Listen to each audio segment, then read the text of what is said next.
cut out to be a huntsman.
Manifest!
Transfiguration!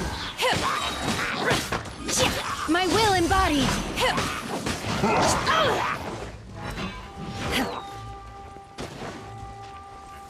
Wind, hear me! Cryo incarnate!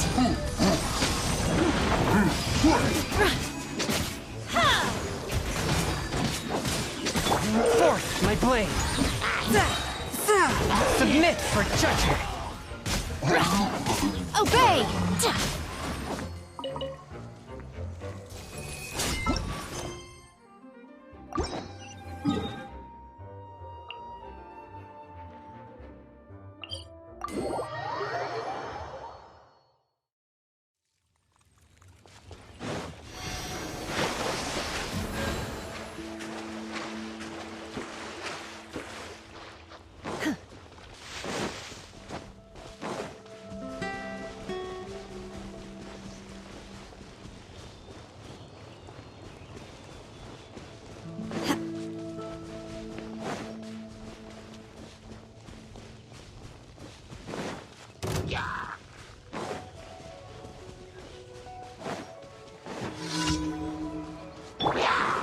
One with my blade! You're toast! Go and blend!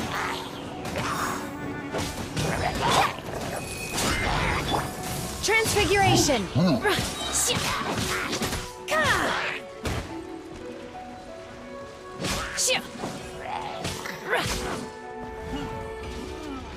Take your truth! Do your master's bidding! A touch of frost! Manifest!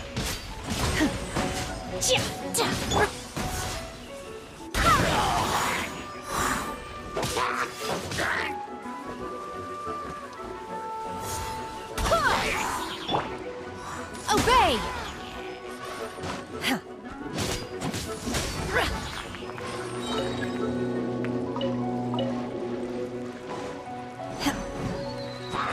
Cryo incarnate! Nice and spicy! Spirit Blade!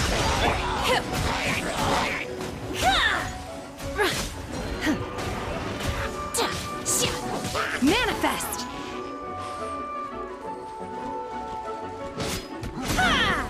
Unleash! One with my blade!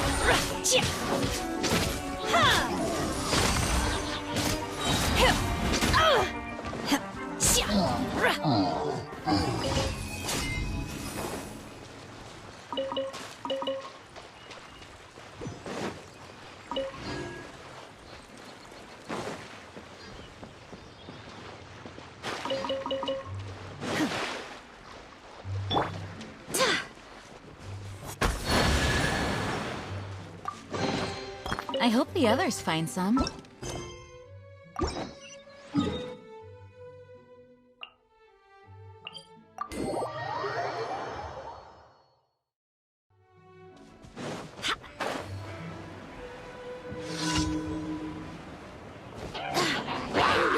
Stay by my sword! Swift and merciful! Submit for judgment! Out of the frying pan! Do your master's bidding! Manifest!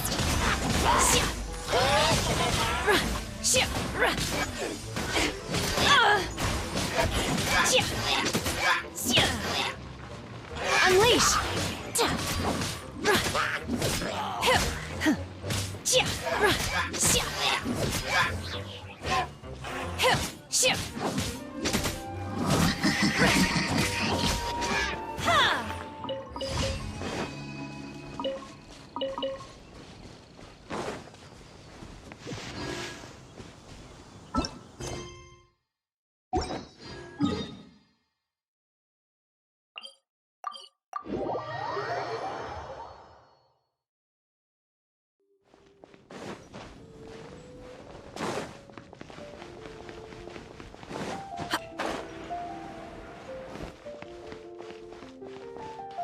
Ad Astra Abyssosk. Welcome to the Adventurers Guild. Thank you for completing today's commissions. Here is your reward. Ad Astra Abyssosk.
How's it going, Nahida?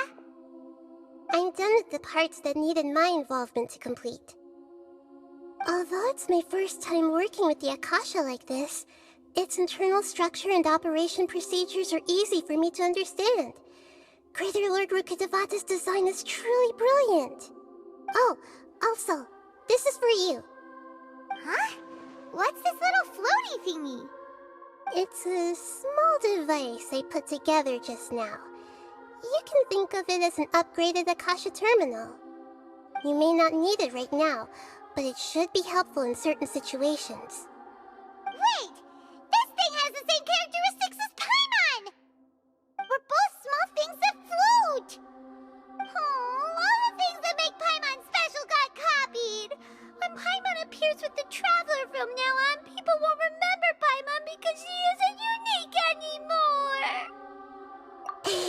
It's alright, Paimon. It can't replace you. It's only a flying device, but you're the traveler's irreplaceable friend. You're so good at comforting people, Nahida. If only the traveler was as smart as you.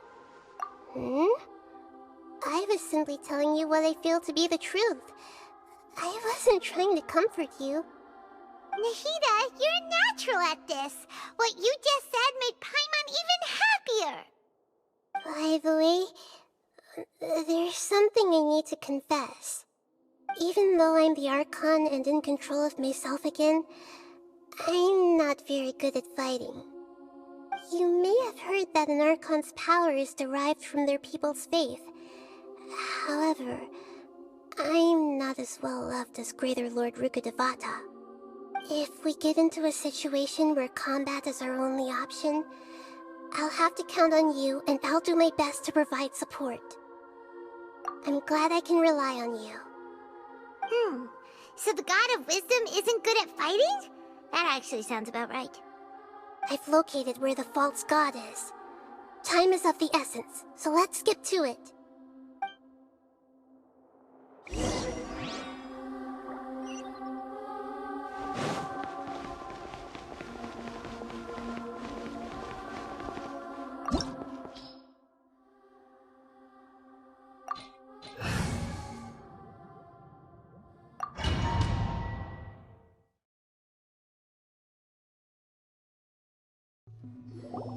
What is this place?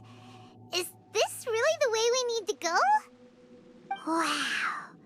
Who would have thought there'd be a place like this hidden right slap bang in the middle of the city? The sages wanted to realize their god creation plan without being discovered. The safest and most convenient way would be to build within the academia itself. That's true. They were already hiding one god, so why not two? Judging from the structure here, the project is a huge undertaking. The sages really saw the god creation plan as their ultimate goal. But this place doesn't look like it could have been constructed by the academia alone. The Fatui under the doctor sure didn't hold back. They provided a lot of technological support. Yeah, or else they wouldn't have been that generous. Is that it, though?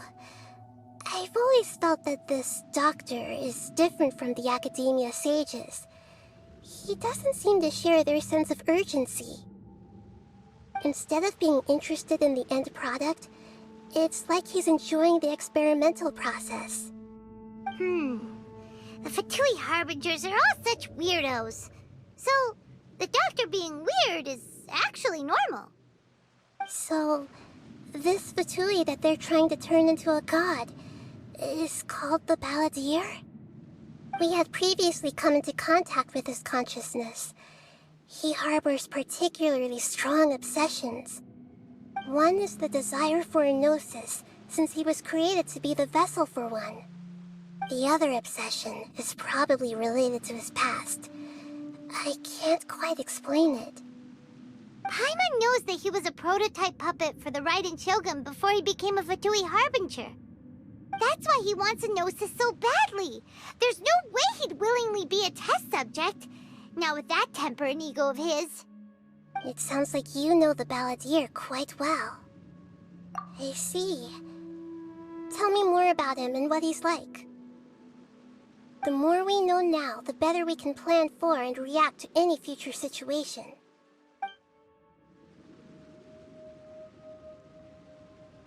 Ah, I see. How fascinating. Alright, time to go. Let's get through here and meet him in person.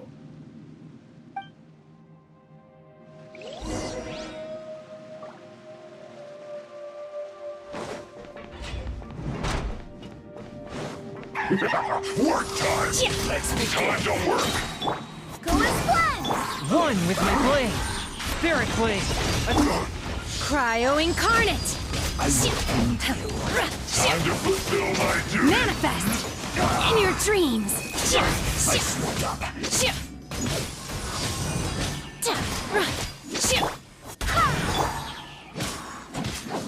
No slacking off!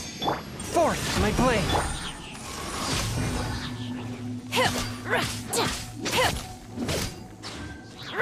Let's end this quickly! Nice and spicy. One with my blade. Submit for judgment.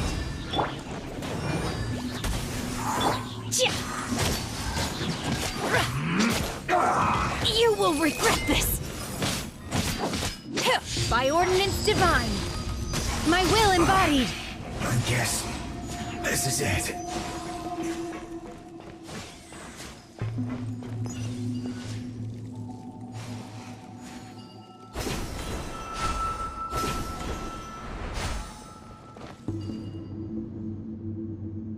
It looks like we can climb up these pipes.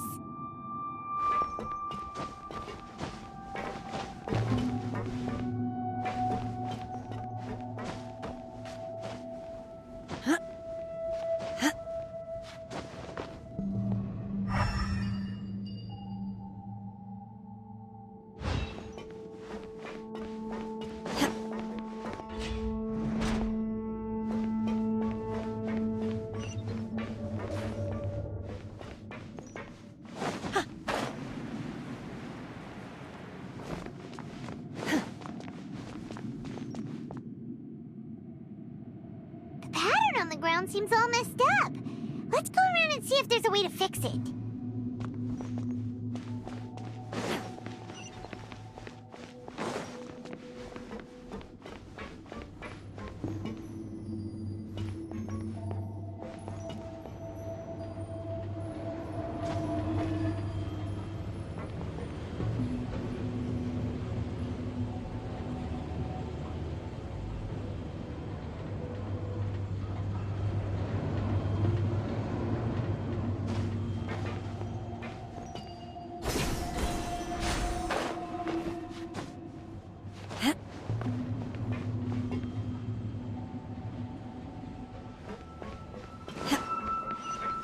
Unleash! No more words. Wind, hear me! A touch of frost from whence you came. Quickly.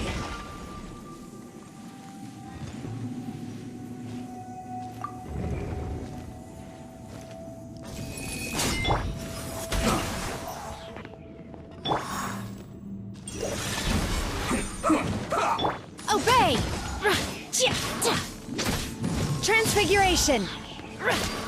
Stay right there.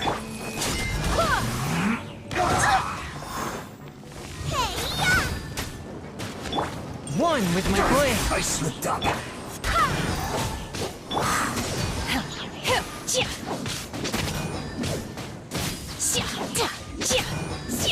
My will embodied!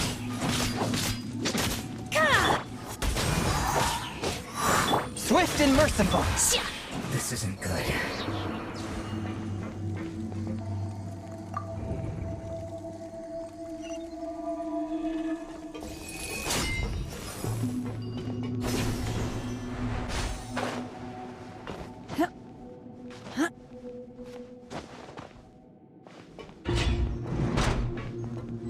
Frozen. Manifest! Yogurt. Cryo incarnate! Flash frost. Forth my blade. Submit for judgment. Unleash! Take your truth! It's time for our flash freeze. Nice and spicy. Frozen. Barbados, guide us!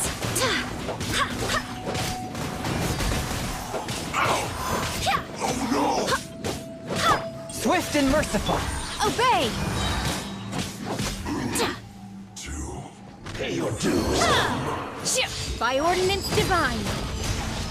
Manifest! From whence you came. Out of the frying pan.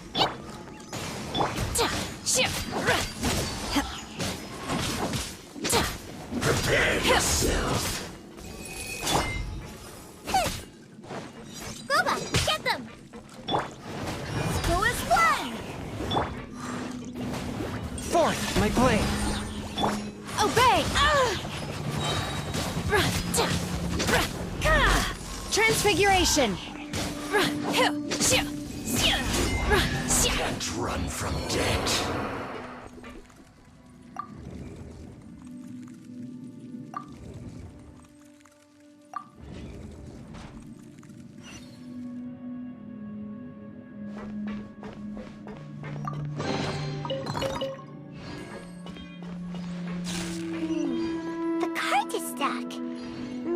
something wrong with the tracks. Let's try adjusting the direction of the device to clear the tracks.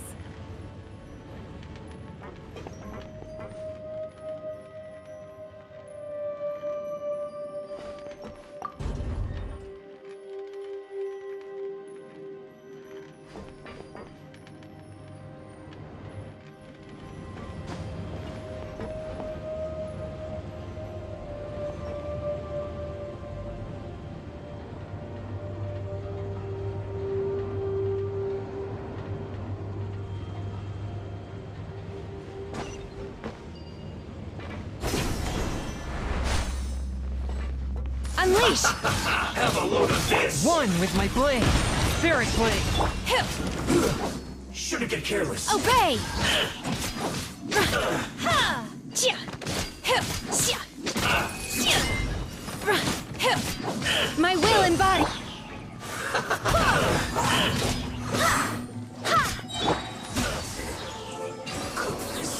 Through.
Manifest! No more words. A touch of frost. Who's in this quick?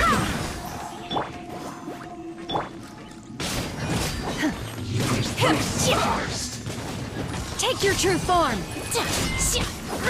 On and up. Chia! Ka! Stay there. Submit for judgment. Seem to work. Unleash! Do your master's bidding! Out of the frying pan! Forth, my blade. Hip! Obey! Hip! Ka! Hip! This isn't good. Come at me. One with my blade. From whence you came. My will and body! Can't run. Well, By shouldn't get ordinance divine! detoxifying heat. Manifest! You need to hurry up. Don't be a killjoy. We've only just begun. This was well done. Wind, That hear all you me! got? You can't run. Well, neither can I. Don't be a killjoy. Transfiguration! Looks like I went too far. Feed! Boba, get them! Forth, You my need to blade. hurry up. This was well done.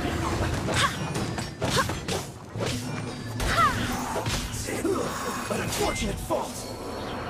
No, my pretties! Out of the frying pan, into the fire! You're... Swift and merciful. Spirit Blade! Attack! Do your master's bidding!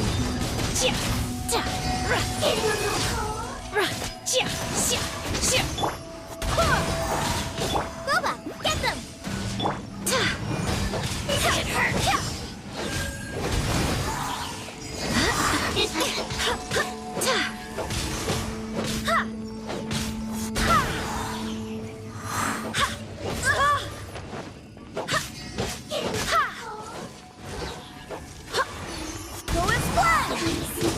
Nice and spicy!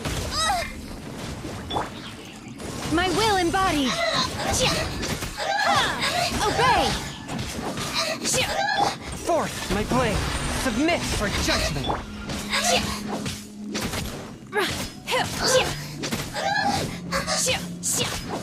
Unleash!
Looking at its operational status, we must prepare for the worst.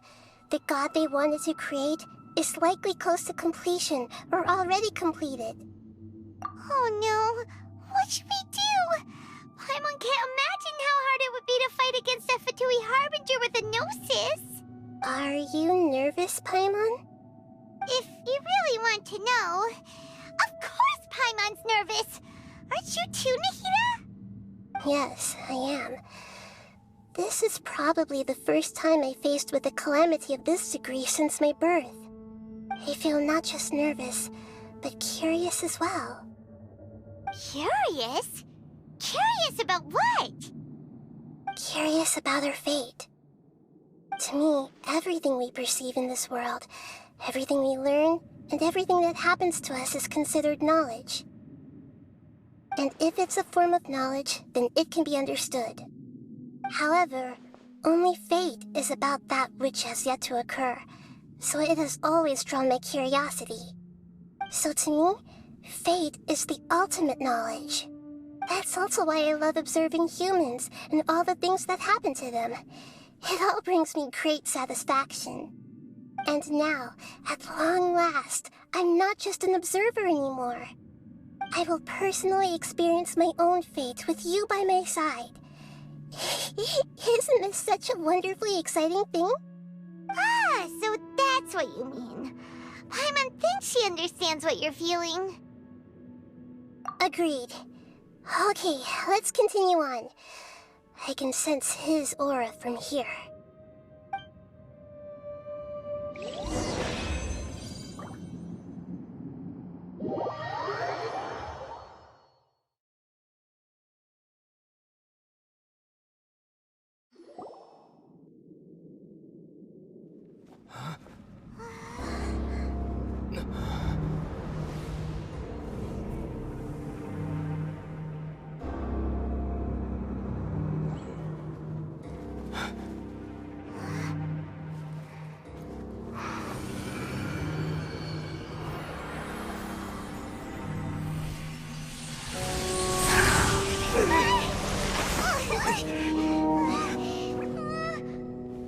Who would have thought? the world would be so eager for my birth. I remember you, Booer, the god of wisdom, and standing beside you, the traveler. Is he all-knowing and powerful now, like Greater Lord Rukkhadevata? No, I can't feel the same kind of divinity I felt from the Greater Lord. It seems that the sages didn't get the chance to infuse the divine knowledge capsules into him. But even still, he has undoubtedly become a true god now. So we're too late? The Balladeer has already become a god? The Balladeer. A long bygone title. When my spirit ascended to divinity, I felt as if I had existed for the same number of epochs as heaven and earth. Looking back, the existence of what once called itself Kunikazushi appears infinitely small and ugly.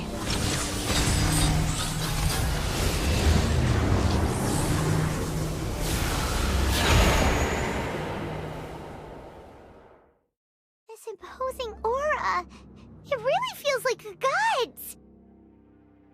A body that capitalizes on the Balladeer's original construction as a mechanical puppet, with the Gnosis serving as a constant power supply. How much effort and resources did the sages put into this? From a purely technological perspective, it's a commendable achievement indeed. It's no exaggeration to say, this is the culmination of human wisdom. You sure are something!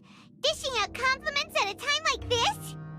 But I don't think he's reached the spiritual height of a god. Strife is engraved upon every god and every gnosis brought forth into this world. Can you feel it? The exhilaration of such power, and the thrill of anticipation for our contention. Nahida wouldn't feel the same things as you! Do you not realize that you are interrupting a conversation between gods? Lowly creature, know your place! The strife engraved upon a Gnosis. You're talking about the Archon War. Teyvat's current peace was not easily won. I didn't personally participate in the Archon War, but the way I see it, all those losses were meaningless, driven by the demands of the laws. There's no point in bringing it up again.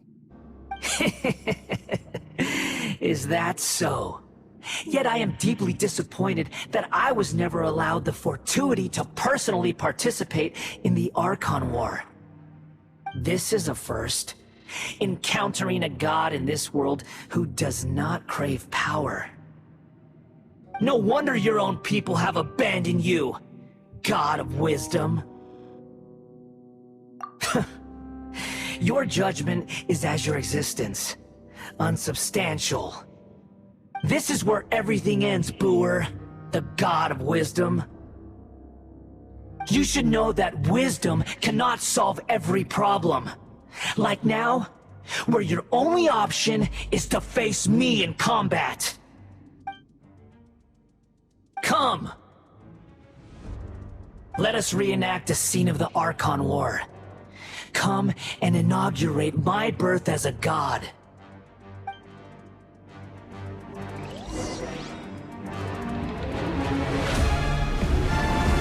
Churn!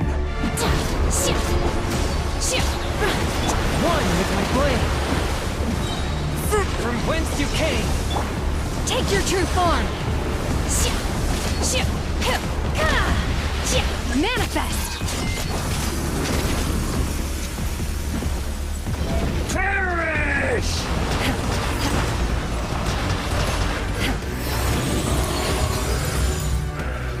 In your dreams.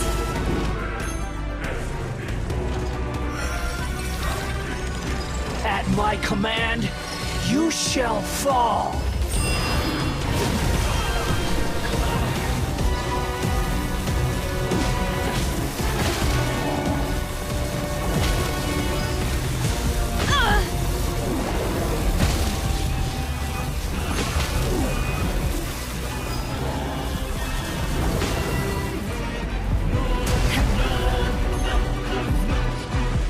Insignificant pest! Obey! By ordinance divine!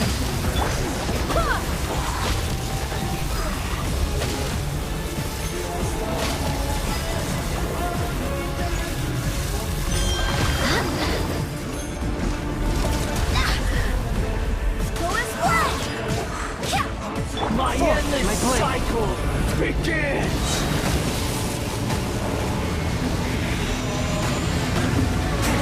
Submit for judgment! I swear by my sword! Unleash! My will embodied! Churn!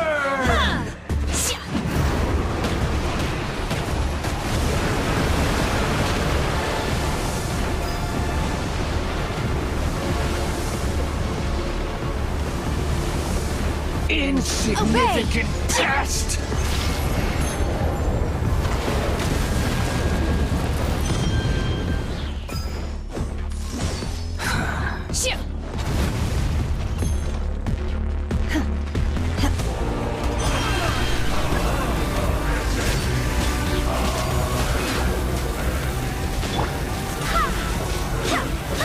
One with my blade!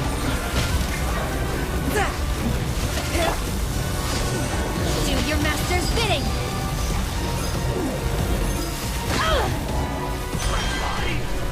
It's...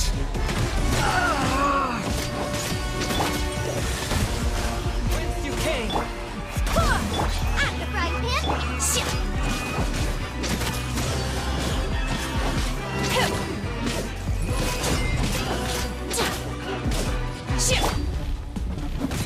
Swift and merciful!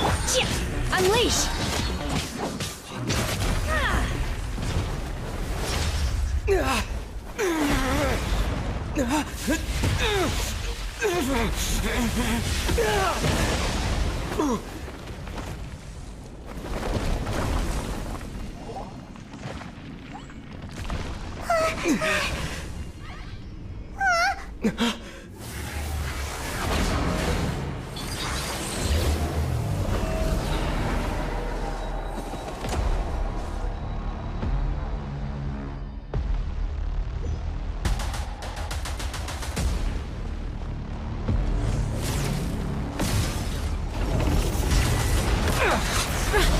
Manifest! By ordinance Unleash!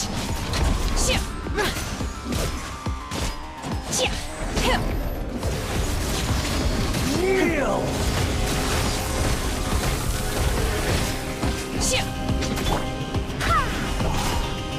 Forth my blade! Submit for judgment! Nice and spicy! Burn to oblivion! Go as blood!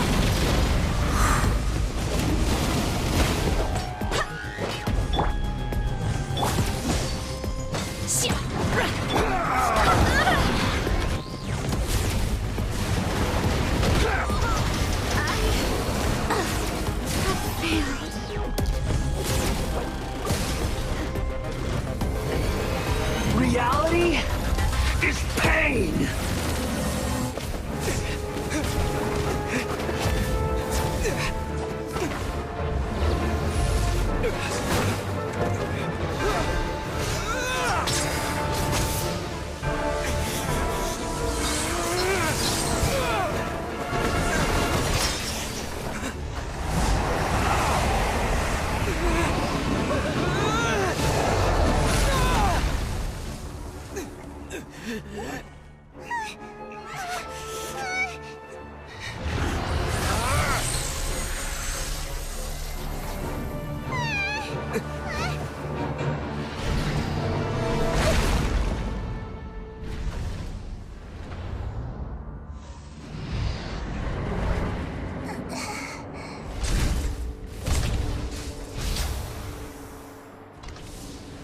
This is supposed to be a battle between gods, yet you choose to hide behind a mortal. And now, you're acting like you'd sacrifice yourself for a human. Are you having fun proving a false sense of heroism to yourself, Booer?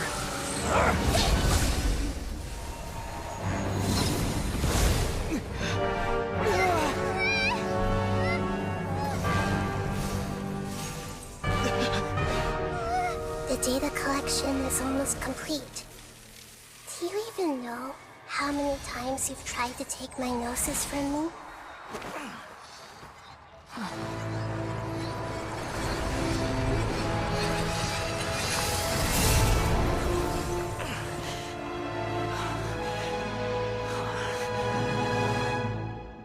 We just concluded the 168th loop. Did you know that in the effort to create you, the people of Sumeru were forced to live through the exact same number of Sub-Zerus festivals and Samsara cycles? The power of dreams. When did you use it on me?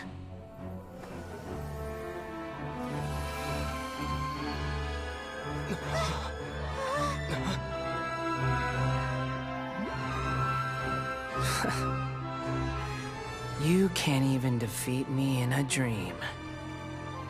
What do you hope to achieve with this little trick? Come, Traveler. Just like before. Allow me to awaken the memories in your dreams. All that battle experience! It's more than that. Compile everyone's wisdom in the name of the Archon. That is the original function of the Akasha. I've sent everything that happened just now to the people of Sumeru in the form of knowledge. I've asked them to help you find a way to defeat the false god.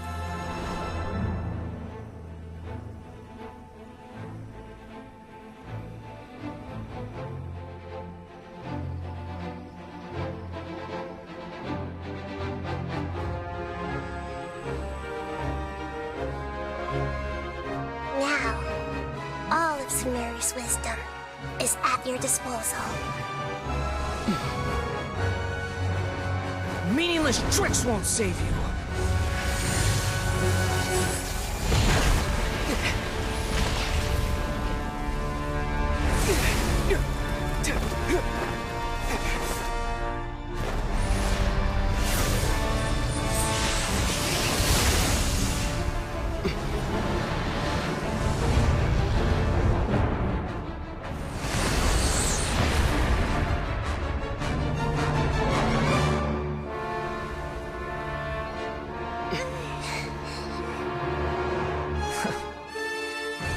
Are you done with your tricks? Can I finally take this as a real battle between gods? I'll leave this to you, the first sage of Booer.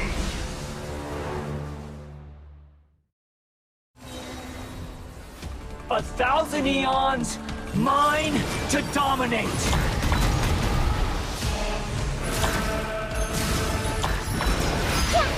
Burn to oblivion!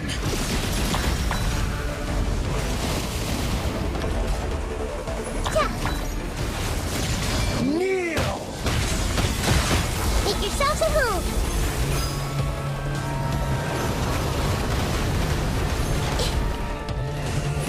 Yeah! I see everything!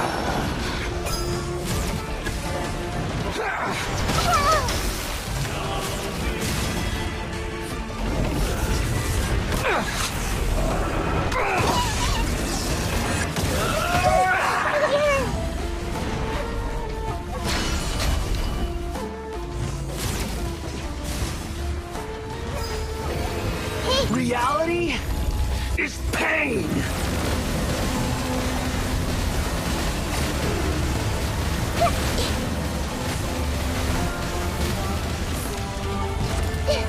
Everyone hold hands! Good riddance, cruel world. I see everything!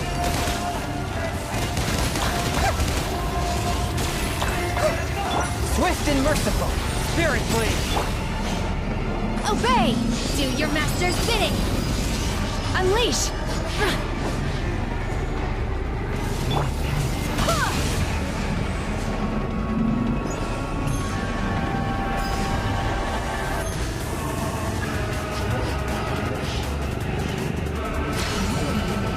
Not possible.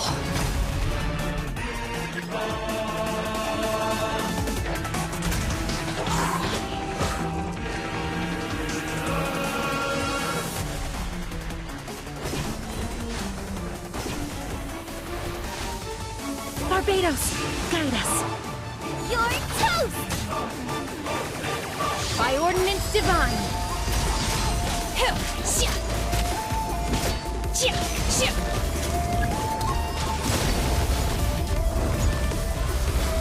Hup. Hey! The Temple of Wisdom! Kneel!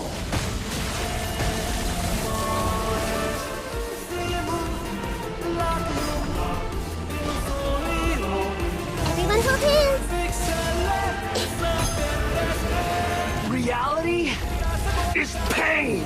Committed to memory!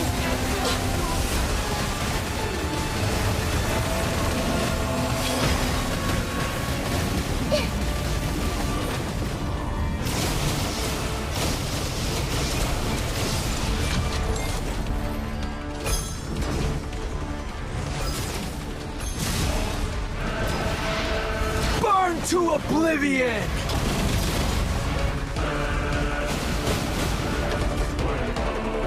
I see everything!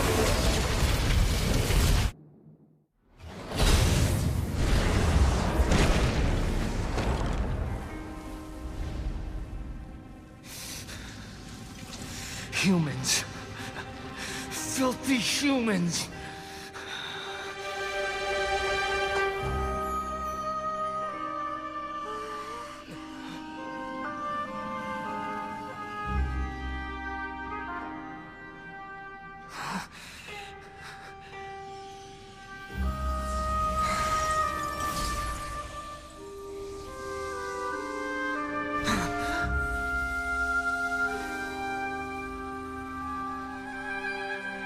No! Wait! Please! Anything but the Gnosis!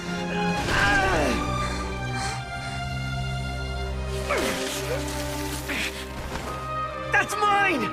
Don't even try! I'll never go back!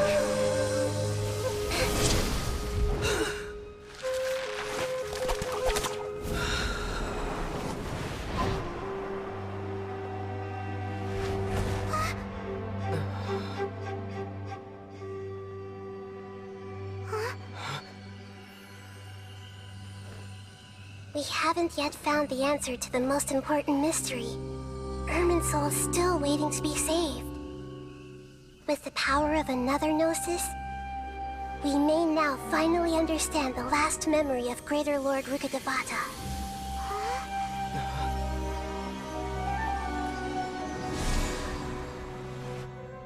This is... That's right. This is the last memory of my predecessor.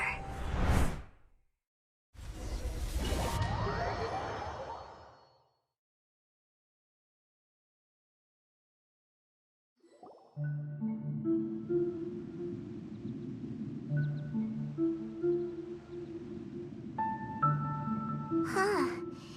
This sure seems very different from what Paimon imagined. Shouldn't Irminsul be in this realm of consciousness? Yes, that is our destination. But I didn't expect the remaining consciousness of Greater Lord Rukkhadevata to be as polluted as this. Forbidden knowledge?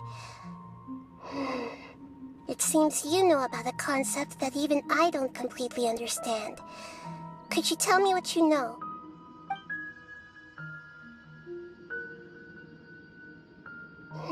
Your inference seems logical enough. Forbidden knowledge once polluted the desert thousands of years ago, but was successfully repelled thanks to King Deshret's self-sacrifice, and Greater Lord Rukkhadevata nearly exhausting her power. Then, a second instance of forbidden knowledge pollution occurred during the Conria Cataclysm 500 years ago. But I'm afraid it is much more serious this time, with Irminsul itself already in danger. So, if we're in the remaining consciousness of Greater Lord Rukkhadevata, and it's also been affected by forbidden knowledge pollution, then does that mean, in order to save us, Greater Lord Rukkhadevata? Yes. It's very possible that she sacrificed her life in the fight against forbidden knowledge. She didn't completely eradicate forbidden knowledge, but if it weren't for her actions, the pollution would have been far more rampant over these past 500 years. The way that everyone, including me, has forgotten everything about forbidden knowledge may very well be due to her restoration of Irminsul. Aww. Do you feel sad, Nahida? I'm just sharing her pain. The pollution of her consciousness here is severe. There is madness, chaos, and pain all around us. Did she fight to resist the forbidden knowledge pollution in such terrible conditions, all the way up to her last breath? She even used her last remnant of lucid consciousness to leave a clue for us to follow. Yes, her words were distorted by forbidden knowledge, so that's all we could hear. But now, we have a chance to find the answer to this mystery. We can cross the polluted consciousness until we found the right path to meet with her lucid consciousness. And then, we'll let Greater Lord Rukkhadevata tell us the truth in person. Each of us need to be mindful of the state of our own consciousness while we are here.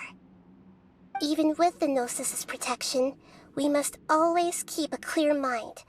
Otherwise, we could go mad at any moment. That's so scary. Don't worry, it should be easy enough for you to keep that mind of yours clear, Paimon. Let's go.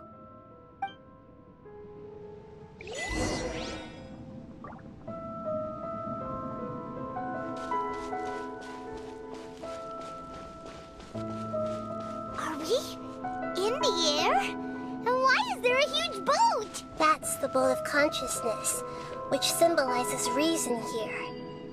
Its course is the direction our consciousness is traveling towards. If we lose control over our consciousness, we will fall into madness. So let's make sure the boat stays on course. Wow, what are these? The monsters seem to have been affected by them.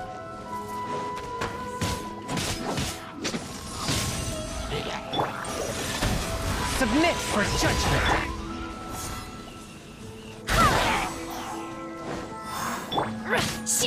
Transfiguration! Obey!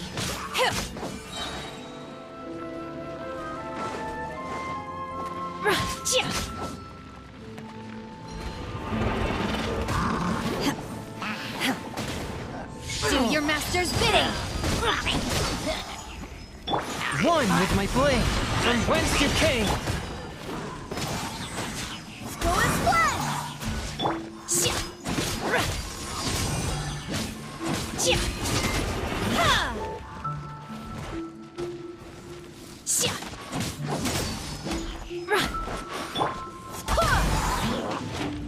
Swift and merciful!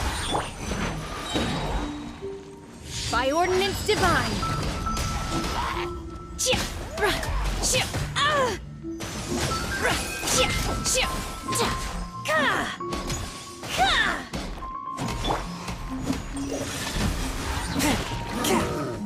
Spirit blade! Unleash!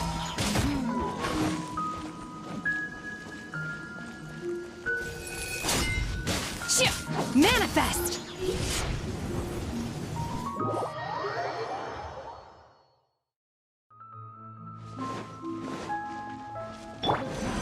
Forth, my blade!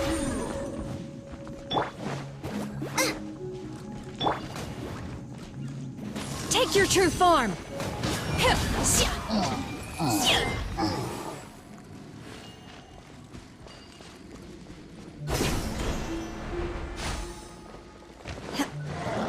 Boba, get them! Swift and merciful!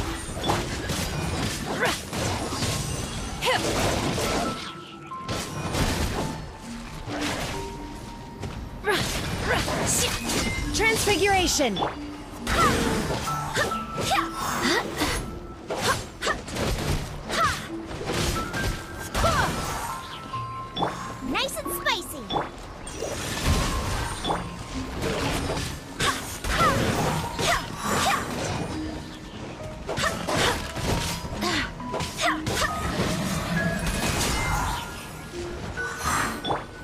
from whence you came.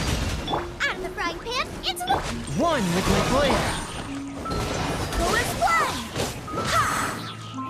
Ha! Ha! Ha! Yeah! Ha! I swear by my sword! Forth, my blade. Do your master's bidding! My will embodied! Obey!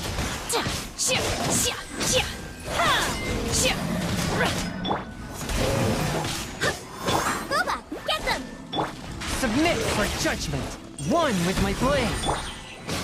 Manifest! Cryo incarnate! Go as one! Out of the frying pan, into the... Swift and merciful.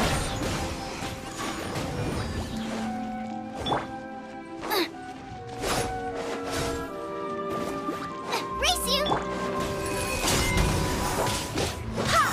Ha! Ha! Ha! Ha! A touch of frost. Ha! Ha! Ha! Ha! Ha! Go as one! Ha! Ha! Spirit blade. Attack. Boba, get them!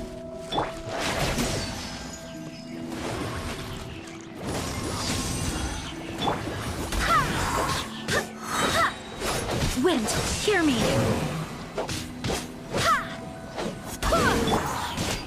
Obey!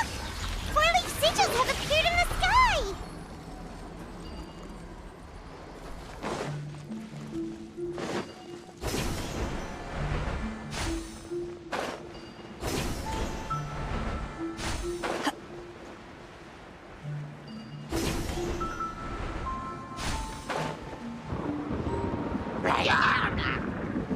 Ha! Go as one! Out of the frying pan, into the pot! Transfiguration! By ordinance divine! Unleash!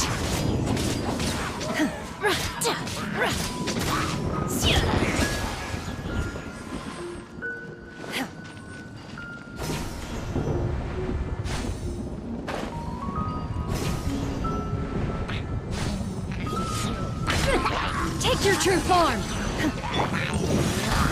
Submit for judgment.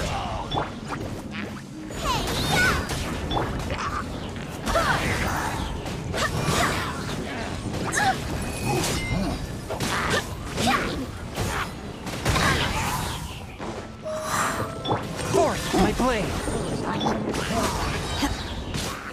Cryo incarnate! In your dreams! Go as one!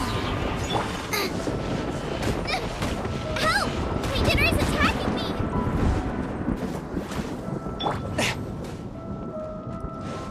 One with my blade. From whence you came. Obey! Barbados, guide us!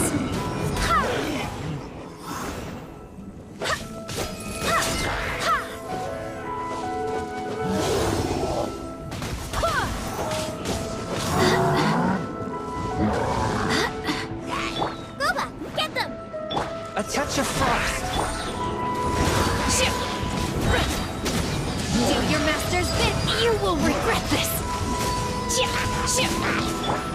Submit for judgment.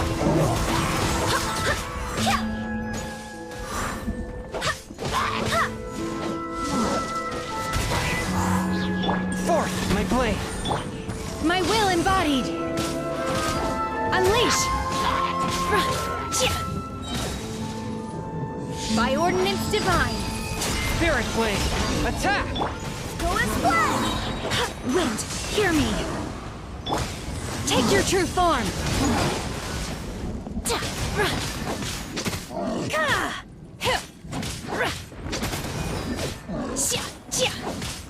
Manifest!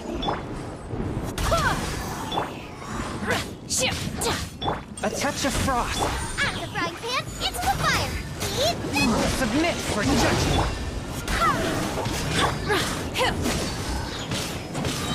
Do your master's bidding! To control the boat of consciousness, we need to find the helm first.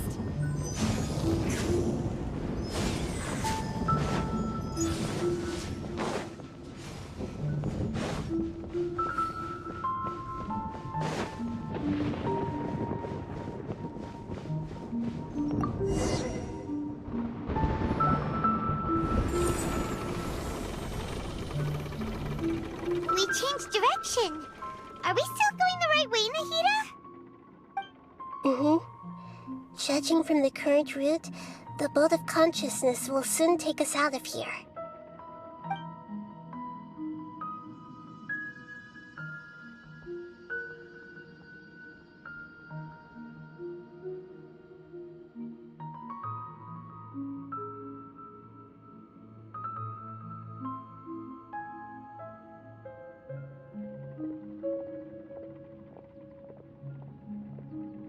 We'll be arriving at our destination soon. How are you feeling? Are your minds still intact? Huh? But everything's been completely normal for Paimon. Hopefully there won't be any more interruptions. This time, we should be able to meet Greater Lord Rukkhadevata. Are you saying you've never met Greater Lord Rukkhadevata before? No. It seems that my birth and her death took place at the same time. Otherwise, I think she would have given me a little more guidance, and I could have done a better job. Hey, you've done a great job, Nahida. Let's get out of this creepy place and go meet her.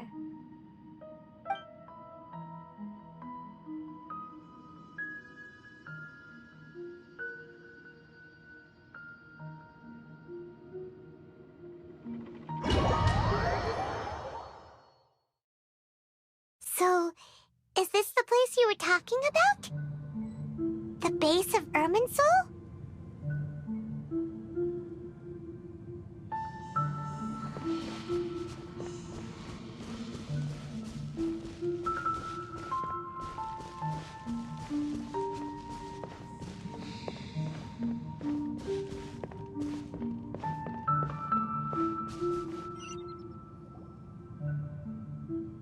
Well, this is the place.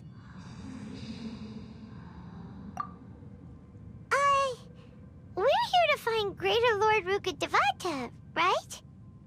But the one standing over there is... Is that... me? She looks exactly like me. Are you Greater Lord Rukkhadevata? Yes, that's me. Are you surprised by my appearance? Irminsul and the surrounding lands have been reproduced here as they were years ago. But this is just a realm of consciousness. We are manifestations of the same nature. Hence why we would appear exactly the same. We're of the same nature. Why? Because you are me, and I am you. You are me in the new samsara. The new samsara? As Greater Lord Rukkhadevata, I'm the avatar of Irminsul. And you are the purest branch snapped from Irminsul. Imagine it this way. Even if a tree dies, its branches will eventually take root and grow, continuing the tree's life in another form. I'm merely the remaining consciousness of Greater Lord Rukkhadevata. The real me has presumably died a long time ago.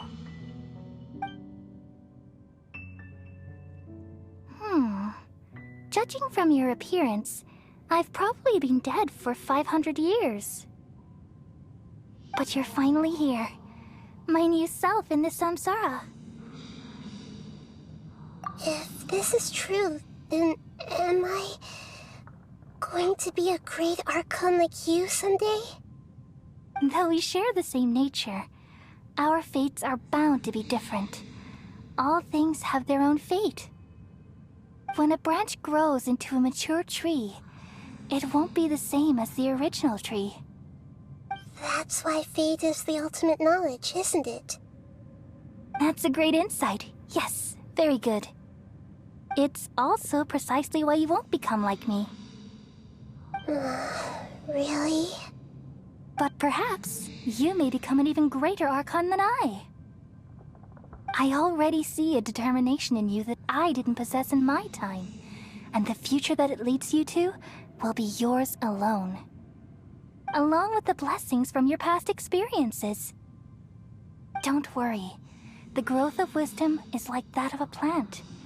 You only need to wait quietly for the flower to bloom.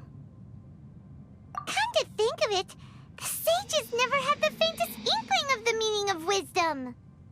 Thank you. Nothing makes me happier than discovering that the Archon I always admired was in fact myself in another fate. It's so nice to speak with you, Greater Lord Rukkhadevata. I've always wanted to meet you. The feeling is mutual. From the moment I snapped the branch off Irminsul and created you, I've also looked forward to talking with you. Could you tell me why you wanted to create me? And what exactly happened when you died? Ah, I see. You're here seeking answers, right? Everything that day, even the sky itself, changed into a color like this. At that time, the seven were all summoned to the nation of Conria. Except for me. I had a more important task to attend to. I had to protect Irminsul. The disaster occurred together with the pollution of forbidden knowledge. At that very moment, with my consciousness connected to Irminsul, I sensed something was wrong. The pain started to torment my mind. By the time I reached Irminsul, it was already displaying signs of corruption. Had I not repelled the pollution of forbidden knowledge with King Deshret thousands of years ago, I might have felt even more hopeless and lost. So what exactly is forbidden knowledge? It's a kind of knowledge that doesn't belong to this world, and a form of truth that can't be understood.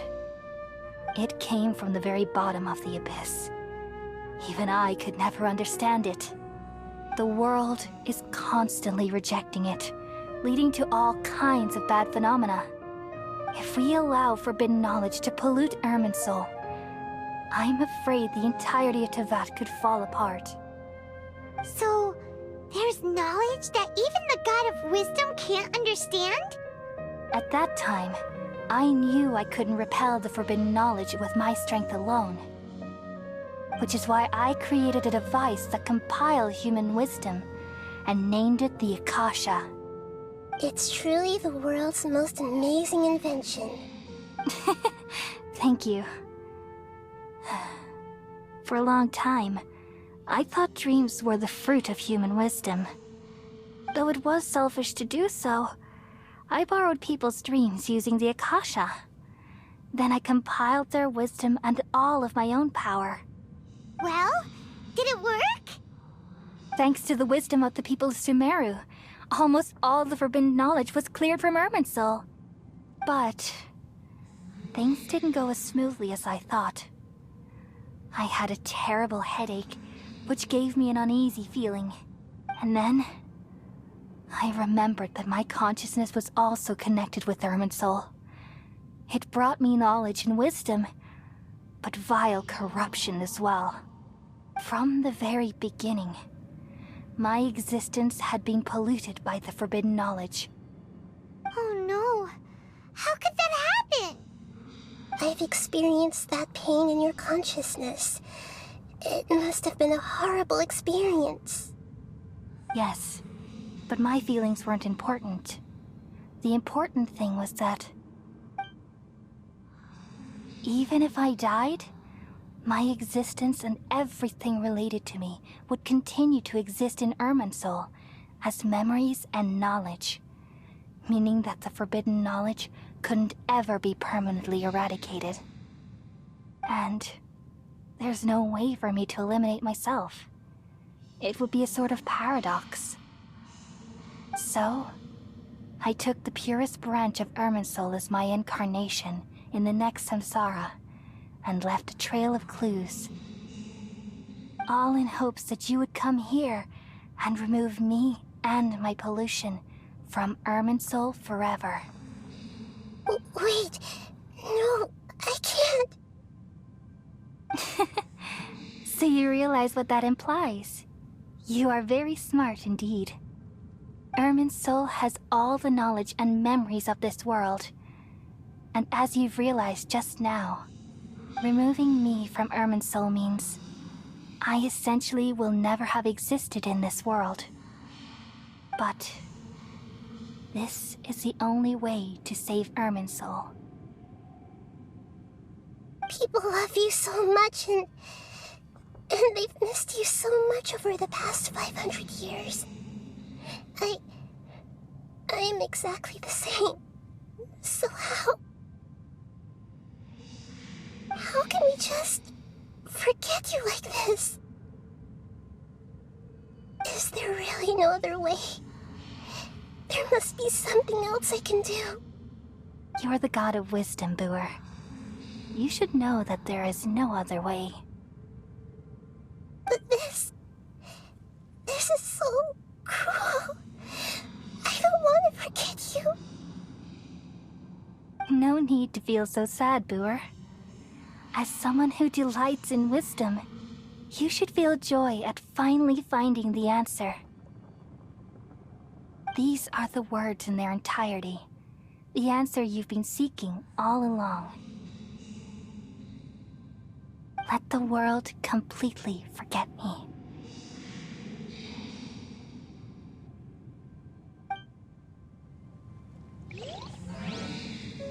We all nestle under the great tree of wisdom, peering out to perceive the world. From the earth and from the rain, we perceive its wonders, until we become a white bird to perch atop a branch, and finally snap off the most important leaf. Once upon a time, I alone dreamed in this world. In my dreams, everybody would also dream after they fell asleep. Wild and wonderful thoughts would emerge from their minds. Some tumbled to the ground, and others floated to the sky, connecting all things in the world into one dazzling net. Among a plethora of worlds were numerous smaller worlds, all of fate, finding within the tapestry their brilliant glow. I gradually understood that these indescribable and constantly changing things are the most profound things in the world. Only they can completely repel the madness. Only dreams can awaken consciousness from the deepest darkness.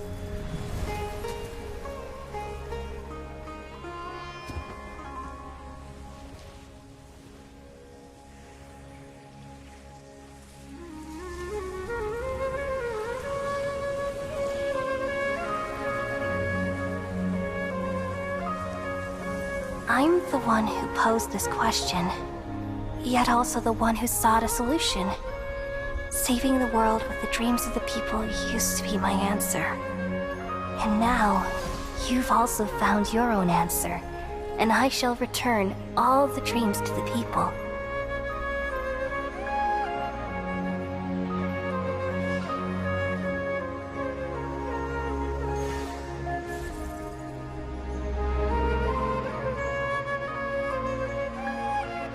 Goodbye, people of Sumeru.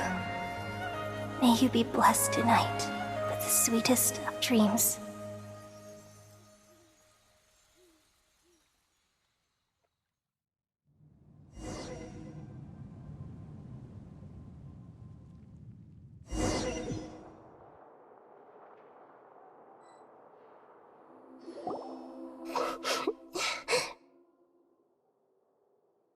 I'm alright. I'm just a little confused. We've just saved the world, right? So why am I crying? I don't know where this feeling inside of me is coming from, but I feel very sad. Just now, we used the power of two gnosis to successfully connect with the Irminsul consciousness from 500 years ago. Then, we removed the remaining pollution from Irminsul. Yeah, what's wrong? Weren't you there just now?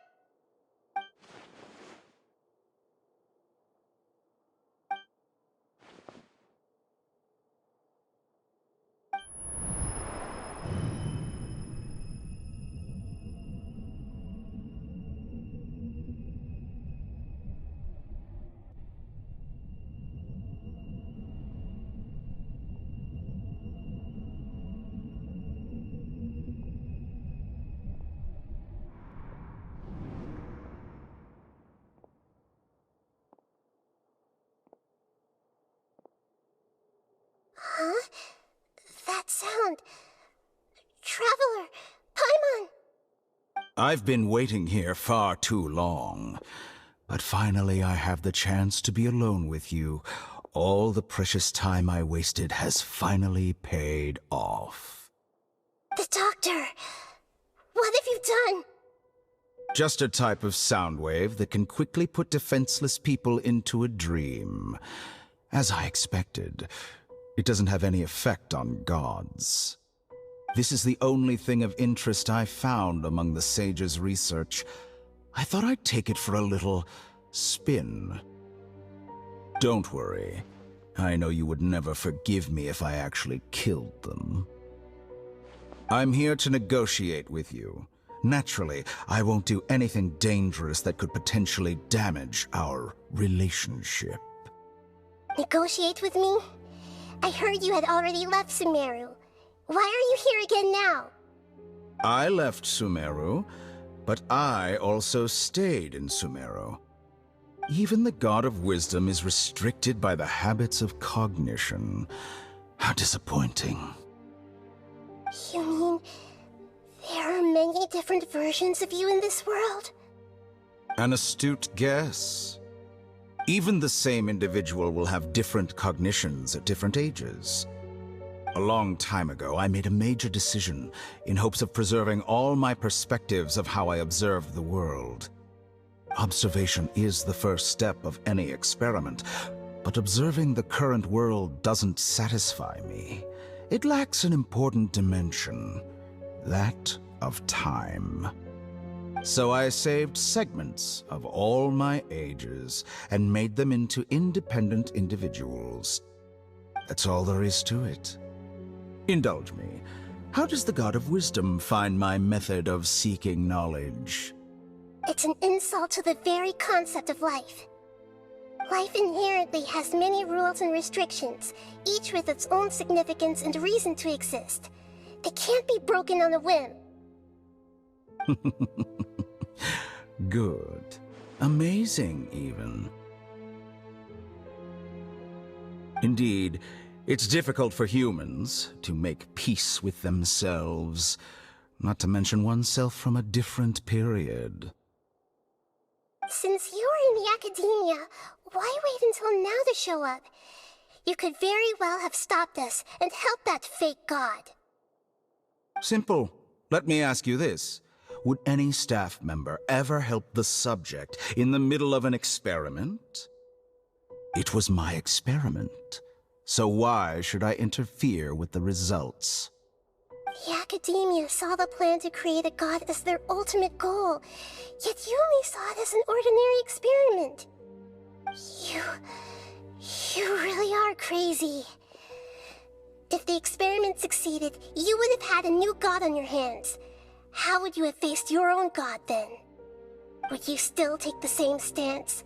Would you still hold the same view of yourself? I'm first and foremost a scholar. These results should be left to the judgment of the hypothetical me confronted with that outcome. But you're right. And that's exactly why I'm disappointed with the conclusion of this experiment. As an individual, you don't have any sense of belonging. You seem to have even fewer convictions than a typical scholar. Oh no, I certainly have my own convictions. They just don't fit your standards, that's all. All right. That's enough conversation for today. The experiment is over, and it's time to tidy up the equipment and reclaim any useful materials. For example, the Gnosis. Lesser Lord Kusanali, you're an intelligent Archon. I'm sure you understand the disparity in our combat abilities at this time. Besides, you have no way to use that Electro-Gnosis in battle. Didn't you say you were here to negotiate with me? Somehow, it's starting to seem like you intend to take it by force now.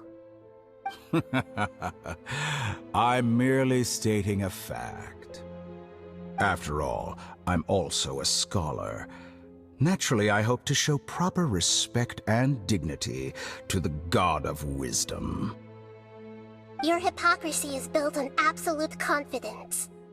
I understand your scheme, but... what if I were to destroy the Gnosis now and awaken the heavenly principles? Awaken the heavenly principles? Do you think that's really possible? The heavenly principles have been silent for many years, but the Gnosis are symbols of their control over Teyvat and all the laws. Will the destruction of a Gnosis attract the attention of the heavenly principles? And if so, how do the Fatui plan to deal with the consequences? Do you dare to gamble such a possibility with me? Gamble? How surprising. I thought you would show evidence or use rigorous reasoning to prove your point. The word gamble is the last thing I expected to hear from the God of Wisdom. But this is a clever move. You must have seen through me when I first captured your consciousness. As a scholar, I respect all possibilities. This has always been my principle and is an essential trait as an experimenter. Indeed, I can't ignore this possibility. So tell me then, what are your conditions? This foreign Gnosis will only lead to disaster if it stays in Sumeru. But this Electro-Gnosis is the prize I obtained after defeating one of your fellow Harbingers. Now, as the one who initiated this cascade of events, shouldn't you pay the corresponding price? Price? Interesting. What price would you have me pay? How about erasing all your other segments? So this is how you wish to restrict me, the most threatening opponent of the Nation of Wisdom. What you request of me is like plucking out the eyes I have placed in the dimension of time. Segments are extraordinarily difficult to make. They require extremely rare resources and enormous amounts of time and effort, requiring me to destroy them all here and now. Bravo.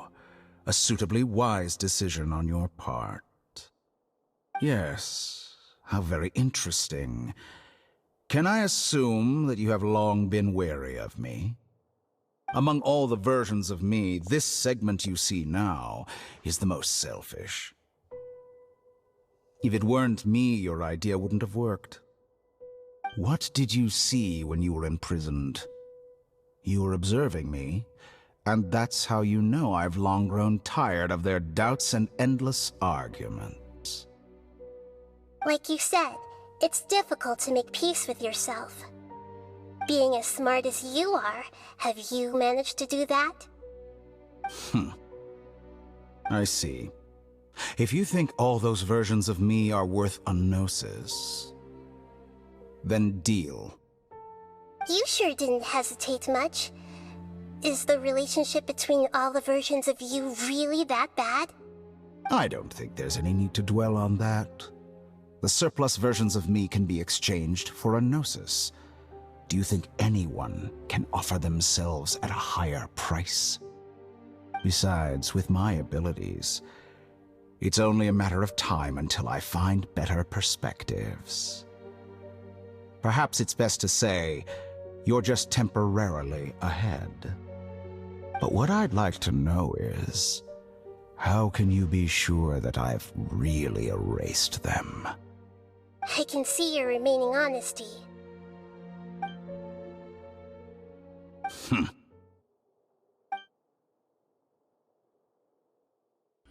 What a ridiculous decision! Sheer You can't be foolishness. serious! How could I have been so short-sighted. You think this is the end? I'll have my revenge! You'll make Good this moment riddance. count. You will regret this! Well, have you confirmed that it's complete? Here, take it. The future of Sumeru City will be in my hands alone. I will shut down the Akasha and let curiosity and the thirst for knowledge drive the realm of academics once again. There won't be any further gaps for you to exploit. It truly pains me that my academic achievements have never been appreciated in my homeland. Of course, I have no interest in being rejected by this city for a third time. Another chess piece. And where is your dendronosis? Don't be greedy, Harbinger of Snezhnaya. No, this is a different transaction. If you intend to turn off the Akasha anyway, then there's no further use for the Gnosis of Sumeru, is there? Besides, isn't it the Archon's duty to deliver what's desired of the Seeker? Oh, judging from your expression, you don't seem to find the idea very agreeable. Then let's think of it this way. Since you're the god of wisdom, how about I exchange some knowledge with you? People exchanging knowledge with the God of Wisdom is the stuff of legends. Yet here you wish to exchange knowledge for the God of Wisdom's property. Arrogant as that is, it has piqued my interest. Let me ask you, have you in all your mighty knowledge ever heard the rumor that the skies of Teyvat are fake? Huh? That's the secret hidden by Irminsul concerning the truth of this world. Once I finish telling you about this, it will be time for me to say goodbye. With negotiations, we've all gotten what we wanted. I'm very glad I got to meet you like this. Your arrogance may know no bounds, and convictions may mean nothing to you. But I'll still listen to what you have to say.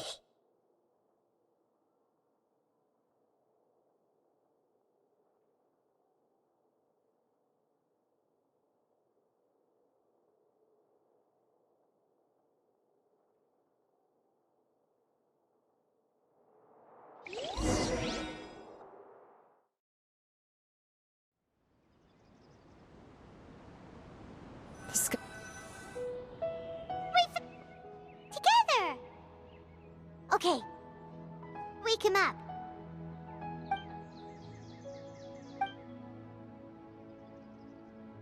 Are you awake? Kali says it's time for breakfast. Come on, get up! Good morning! How are you feeling today? Good to hear. It looks like we've recovered pretty well. Not even Tainari could stop us from going out now, right?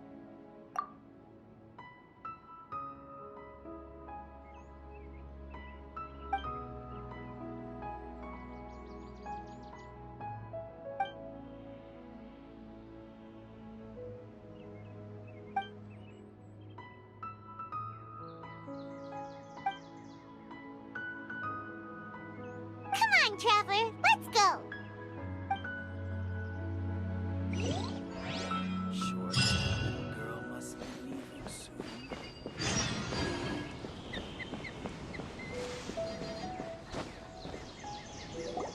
Good morning. Looks like you're awake. Yep. I prepared some breakfast today. Please have a taste. I hope you'll like it. It's nice to have you here so we can eat something yummy. Well, now that I've recovered from Alizar, I'm feeling better than ever. I can even prepare 4 or 5 meals a day now. And Paimon bets they're all delicious.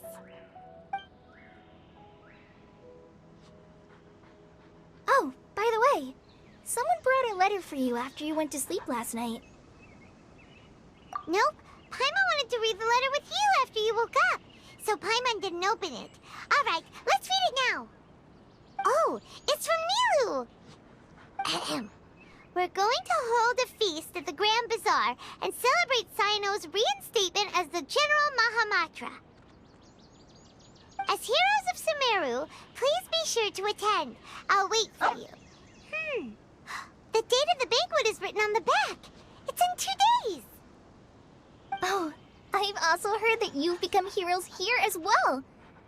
That's amazing. Sometimes I'm really envious of strong and confident people like you.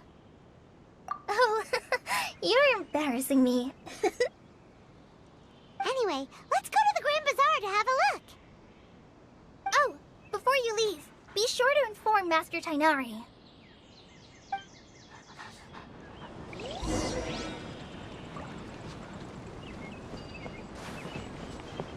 Yes.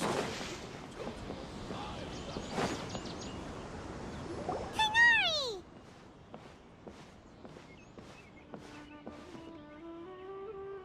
Good morning. How do you feel today? We feel much better. How about you? I'm recovering well. Thanks for asking. But from the looks of it, you seem to be already busy with work again. It's fine. I'm not that busy, really. The Elazar patients have recovered, as well as Hypatia. For now, I only need to tend to my Forest Watcher duties. It seems once Irminsul started getting better, everything else started to recover too. Yes, but there are still some residual effects. The withering is one example. Though it won't spread anymore, the existing zones won't just disappear. We forest rangers will still need to do the work. By the way, we have some good news.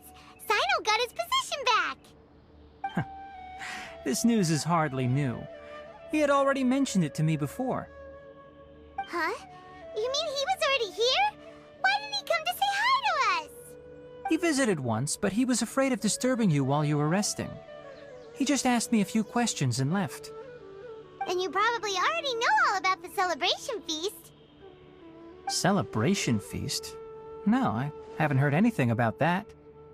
Huh? But didn't Nilu say in her letter that they would celebrate Cyno? He didn't tell you? Perhaps, or alternatively, he doesn't know about it either. Come to think of it, Cyno doesn't seem like the type who'd enjoy a celebration feast. You and Kale are both Cyno's close friends. Why don't you come to the feast with us? Kale has taken over some of my tasks these days. I don't think she'll have time for it. Not to mention me. You see, some VIPs have come to the forest recently. Huh? VIPs? Very important Paimons? Well, technically speaking, they are former VIPs. The sages involved in recent incidents have begun their training in the Avidya forest, and the people they had previously imprisoned have all been released. Huh? Yes, he's a little weak, but he isn't injured and his condition is stable. Lesser Lord Kusanali in her boundless mercy has decided to spare Azar and the other wrongdoers. Supposedly they were ashamed of their shallow ideologies and have decided to dedicate the rest of their lives to cultivating wisdom in the Avidya forest. When they learned that Lesser Lord Kusanali had defeated the Balladeer and saved Irminsul, they were shocked at first, but also became happy, feeling that the sacred light guiding them on the path of discovering wisdom had begun to shine once again. As a result, work has increased for the forest rangers. That sounds really exhausting. There's nothing we can do, really. But that's another topic. Back to the matter at hand. Are you two planning to head out? Ah, right! We're here to request permission to head out. Would that be okay? You've recovered well. You may go, but be careful. Yay! Will do! The rainforest is the best.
My time has come.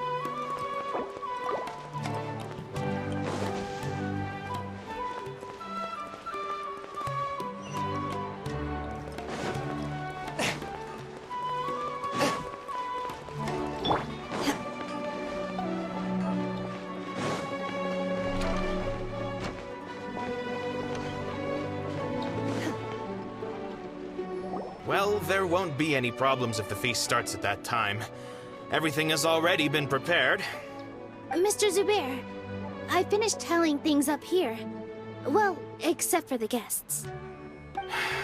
Is a simple reply really that much to ask of our guests? It's affecting our arrangements. Oh, it'll be fine. Besides, it never hurts to get things ready in advance. I was thinking the same thing. The feast will be held sooner or later, right? Hey, Nilou! Traveler, Paimon! We got your letters, so here we are! You're the best! The other guests haven't even replied yet. Huh? Are we the only ones that have arrived? Yeah, I had someone deliver letters to all of our guests. But maybe everyone is still busy with other things. Look, I get it. Sumeru is in an extremely important period of transition right now, but even if your friends are important figures, they shouldn't just ignore your request like this. Nilou is Sumeru's #1 celebrity, after all. You have no idea how happy I am to talk to people with good taste. If you consider enjoying Nilou's dances having good taste, then almost everybody has good taste. Because Paimon thinks everybody will love her performance. That's right. We all think she's amazing too. Nilou is an absolute favorite among those of us who frequent the Grand Bazaar. For Outlanders, you have a great eye. Master Zubair, let's have a vote for the most outstanding audience members next time. I think these two may win. Nonsense! It is not for us to determine the value of an audience. But indeed, we could try giving gifts to people with particularly good taste. I heard there's a device in Fontaine called a camera that can record people's appearances as pictures. Such pictures would make superb gifts. Ooh, good idea. I wonder where we can find one. I don't want you giving pictures of me to everyone. I'm satisfied just being able to perform here. There's always a lot going on at the Grand Bazaar. Yeah, and that's why I love it here. Traveler and Paimon, could you help confirm if the letters were actually delivered? If for some reason they didn't receive the letters, then please tell everyone that there will be a feast here. Yeah, we can also check out how everything in Sumeru is going now.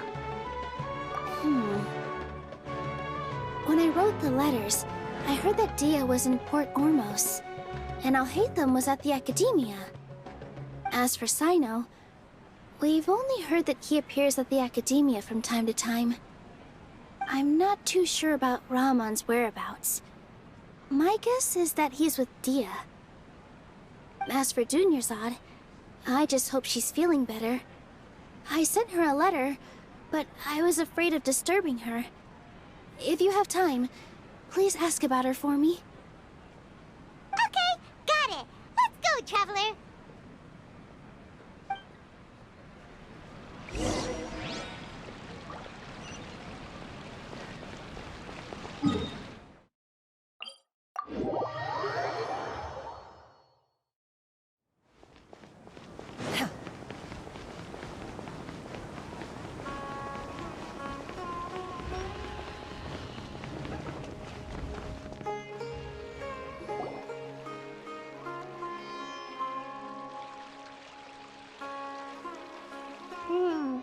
We haven't seen Alhaitham anywhere.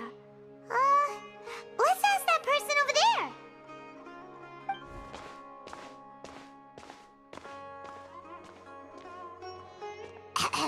Hey there, have you seen Alhaitham around? Yes, it seems Scribe Al-Haytham has gone to the House of Dana. You should be able to find him there. But you're already the second group of people I've seen looking for him today. He must be quite the busy man. Oh? Who else was looking for him? Mr. Cavey was just here asking about him. You wouldn't believe how terrible their relationship is. And now you two are here. Don't tell me everyone's here looking for gossip about the sages. No way! We're strictly here on business. Ah, I see. Sorry, I thought maybe everyone's as interested in rumors about the sages as I am.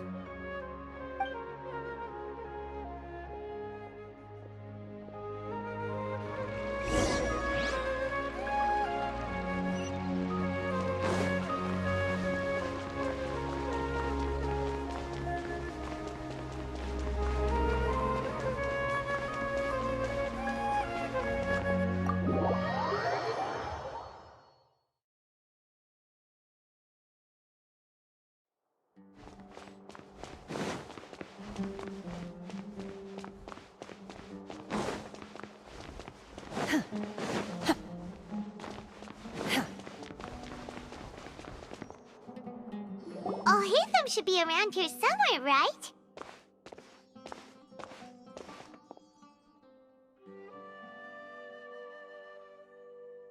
Oh, he's over there! But it looks like he might not have time for us. Just put down that worthless book and tell me what happened in the academia. This is not just some worthless book. Do you have any idea how difficult it is to find a physical book like this in Sumeru? It doesn't matter. It's probably just another thing that you used your authority to get your hands on anyway. Just put it aside. Listen, I came back today only to hear that the sages have disappeared. Oh? You sound surprised. I thought you would already know the inside story. Would I be here asking you if I knew? You're the scribe, not me. So just tell me what you know already. Well, I almost became a sage. Huh? Oh, don't sound too surprised now. You're the renowned Kaveh, light of the Kashara War. Besides, as a master builder and craftsman, chances are you'll be appointed as a sage too. Why do I feel like you don't really mean it?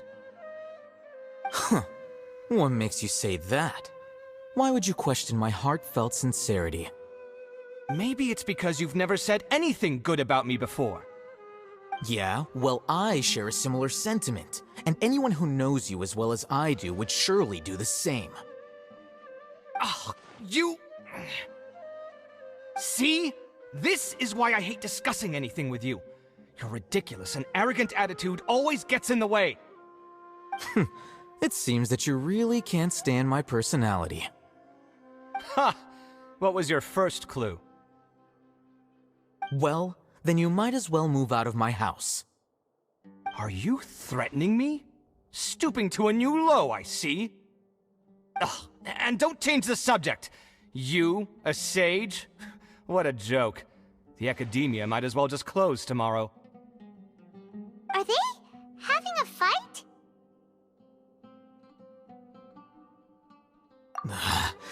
Forget what's going on with the academia. Haven't you been busy with your construction project? Tell me, when are you going to build yourself a mansion? Don't get me started. I get angry just thinking about it. So, what great building did our master architect work on this time?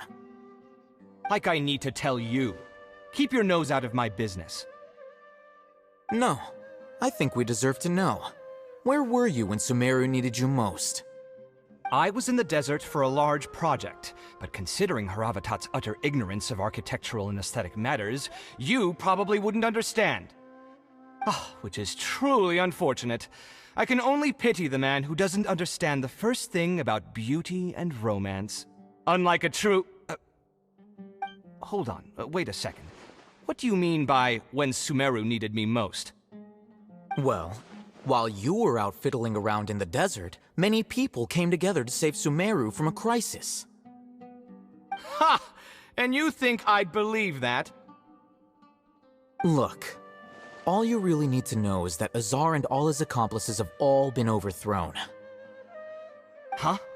What nonsense are you talking about? It's no skin off my nose if you don't believe me. It's not like my Darshan was the one trying to apply for funding from the Grand Sage. Yours, though, on the other hand... You know what? I'll ask around. I'm sure someone knows what's going on here. You're dead if I find out you're lying to me.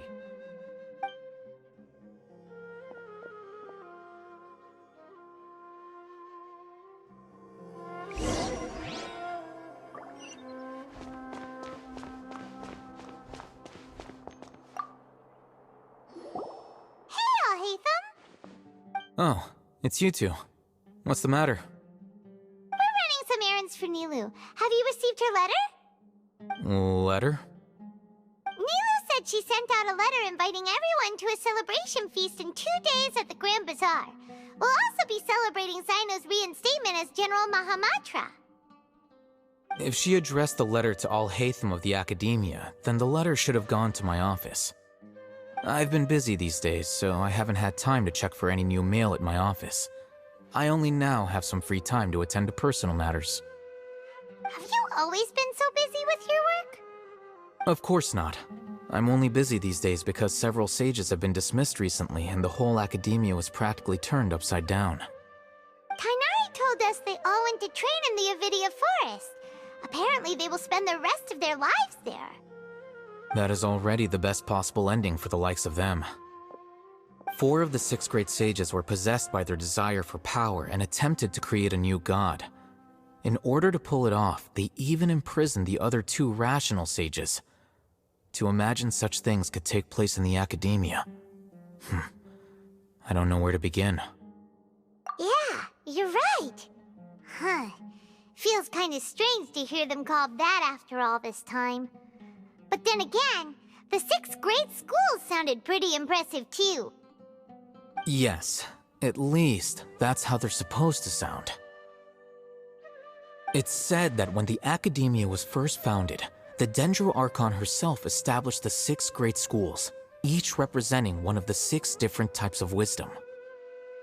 Numerous Darshans have sprung up and faded. Only the 6 Darshans attaching themselves to the 6 great schools have stood the test of time and obtained permanent seats in the Academia. Now, the 6 Darshans are nearly synonymous with the 6 great schools, and the leaders selected for the schools are the 6 great sages. Among the 6 great sages, there is one central leader, the Grand Sage. Unfortunately, only the sages from Vahumana and Amorta remain now. They were imprisoned for opposing Azar, and were only rescued after Azar's downfall. So who's managing things in the other 4 schools now? Do they need to find someone new? Yes. Normally, new sages are selected based on a strict set of criteria. Oh, didn't you just say something about becoming a sage? If they pick you, then we'd have a huge connection in Sumeru. Yes, about that. You didn't let me finish my sentence. The person in charge of personnel affairs nominated me to be the Grand Sage in place of Azar and help Lesser Lord Kusanali manage the Academia. But I refused. Huh? But why? Can't you be a little more ambitious? I'm not even interested in being one of the 6 great sages. Like I said before, I don't like being a leader. Oh, all right. So are you busy these days trying to find others to take the job? That's not my job either. I'm only responsible for handling important affairs within the Academia before the new sages take office. And the first thing I'll do is reject Kasharawar's application for funding. By the way, who was that other person just now? Is he your friend? Do we look like friends? Paimon doesn't know. That's why Paimon's asking. His name is Kaveh, my roommate. You could say he's the representative for Ksharawar scholars. Which is exactly why he always has so many problems. So everything that's happened recently must be a huge change for the people of Sumeru. Such is the work of the Academia Scribe. Since you are our planner, remember to attend the celebration feast in 2 days. All right. I'll see you there.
This is Port Ormos. Now where could... Is that Paimon I hear? Huh? Oh, it's been a while. How are you doing? Dunyarzad! It's been so long since we've seen you! I'm doing well. I can go as far as saying I have never been happier in my entire life. I don't know if you've heard, but Elazar has completely disappeared, and all the patients have recovered. You kidding? Knowing them and the connections they've got, I'm sure they've heard about it. Yeah! That's right. My lady is feeling better now, so I'm accompanying her for a walk. Why do you still call me that, Dia? You've already informed my father of your resignation. I guess I'm just used to calling you my lady. Old habits die hard. Resignation? You mean you're quitting? Yeah, I might start losing my edge if I keep being a bodyguard for the Homayanis. You know that my parents and I are fond of you, and that we appreciate you very much. It wouldn't be a problem if you wish to continue to be our bodyguard. I'm not a woman that's easily persuaded. You should know that by now, my lady. When I took this job, I had already decided that I'd quit as soon as you'd recovered. It's time for me to get back out there and chase that horizon. So what are you gonna do now if you're not gonna be a bodyguard anymore? I want to take a risky job and put my body to the test again. Huh? But we literally just finished one of the most dangerous jobs ever! Are you getting bored already? I know. If I hadn't joined in that plan with you, I wouldn't have come up with this idea. I guess I still get fired up by that feeling of going all out in a fight. It made me realize that I'm still a mercenary through and through. Life is short, and I'm happy that I got to be a part of that operation. But the whole thing also made me realize that there are still many problems in Sumeru, and as a desert dweller, I'm still not completely ready to settle down on this side of the wall. Well, I remember a friend had someone bring you a message. You mean I'll hate them? I didn't expect him to still remember that. I thought he was joking. We just came from talking with Alhaitham at the Academia. Did he tell you that he suggested that I come work at the Academia? What? I heard that Azar and his cronies fell from power, and Alhaitham told me that now was a good time to find a job in the Academia, but only if I wanted to. Whoa. Paimon can't see you being anything other than a mercenary. Me neither. But I think Dia would look great dressed up as a scholar. Ugh, forget about it. I wouldn't last 10 seconds in there. Alhaitham probably just liked the way I worked and knew I'm good in a fight, so he suggested I find some work in the Academia. But you know, if you take him up on the offer, Sino might actually agree and let you become a Matra. Because you're super amazing! The Matra have all the talent they need as long as they have Sino. I prefer to be free to live however I choose. In fact, I chose this job from the very start because I knew it'd be right up my alley. Even if being a mercenary means facing all kinds of danger. A lion has to return to the wild sooner or later. If anything, being your bodyguard has been unfamiliar territory for me. I don't want to see you go, but I'll respect your decision. I'm glad to hear you say that. Come on, no need for the sad face. It's not like we'll never meet again. Once the whole Dendro Archon thing is settled, everything in Sumeru will take a turn for the better. That makes me happy too. But a peaceful society will probably mean less demand for mercenaries like me. Before long, we'll be a dying breed. So I'd better get to work while I still can. Huh? But wait a second! You make it sound like you're leaving now! Well, no. Not yet, at least. I promised my lady I'd stick around until next week. So, have you been in Port Ormos this entire time? We were wondering if you had received a letter from Nilou. Oh, did Nilou write to us? She heard that you were seen in Port Ormos, so she sent the letter here. Huh. It was probably sent to the inn that we're staying at. My lady has been very energetic lately, and keeps taking me on hikes, staying out even into the night. By the time we get back, the receptionist is usually off napping on the job. Right, and we tend to leave quite early in the morning, so the old man on duty is also usually dozing off. So what it really sounds like is that the person on duty is always asleep. I bet the letter's at the reception desk. I'll go check later. No wonder there wasn't a reply. You never received the letter. Good thing Nilou asked us to come and check on that. Sorry to make you two come all the way out here. It must be something important for Nilou to specifically write to us like that. Yes, she said they were preparing a victory feast in the Grand Bazaar, and will also be celebrating Sino's reinstatement as General Mahamatra. She was hoping you could come. Great! I'll be sure to attend. Count me in too. But is there some sort of dress code or anything for the feast? Can I just show up looking like this? Since it's being organized by Nilou, I don't think she'll be too picky about that. If anything, I think she wants to see us as our most natural selves. All right, then this is how I'll show up. The feast will be held in 2 days, so don't forget. Sure. Thank you so much for letting us know. We'll see you there. Oh, by the way, do you happen to know where Sino and Raman are? The General Mahamatra always comes and goes without a trace. Normally no one knows his whereabouts. Oh. But last time we met, he mentioned that he had something to do in Aru Village. You can try your luck there. As for Raman, your guess is as good as mine. I only remember he said that he had something to discuss with Sino. You can ask Sino when you meet him. Don't mention it. You'd better get going. All right, on to our next stop.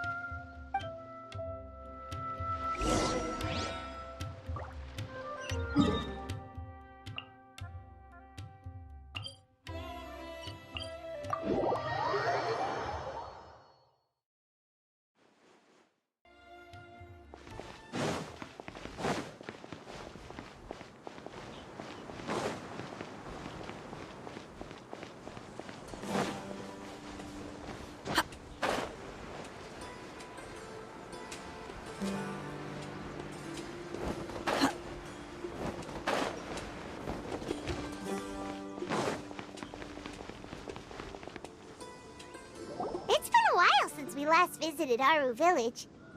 Ah, there's Sino!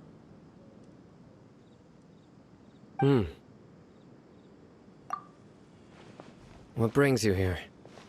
We recovered well, and Tanari agreed to let us leave, so now we're out and about again. It seems Gandharvaville's medical treatment is still as good as ever. Mm-hmm, and Tanari is recovering well, too. That's good to hear.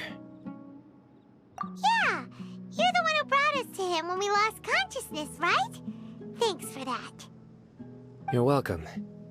Tainari has excellent medical skills, and Kale is quite attentive. It was the best place for you. But why are you just standing here like a I'm meeting some people. Oh, you mean Candace? I've already talked with Candace and the village chief. They're still at the usual place. You can go there if you'd like to see them. But you know one of the people I'm meeting as well. Oh, by King Deshret's blessing, my friend suddenly appears in the desert. Don't tell me you've run into trouble and need us to help now. Roman! And... huh? Setaria? Oh, you know me? Oh, well, you're pretty famous in the academia. Don't worry, these are our friends. No need to be so guarded. I see. I'm doing well. Many good things have happened recently. Same here. Really, I feel that my whole life has started to shine after suddenly finding a new direction. Oh, tell us everything. Yeah, you go ahead. Alright, well, I suppose I should start by saying I've decided to leave the academia. What? It's not that I've given up on being a scholar. Instead, you could say I've found a new identity. I will no longer pursue research like a typical scholar, but I have not completely given up on my relationship to knowledge either. I can see what you're saying now. What do you mean? I plan to leave the academia and return to teach here in the desert.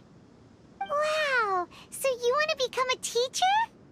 Setaria will return to support education here and teach people from the desert.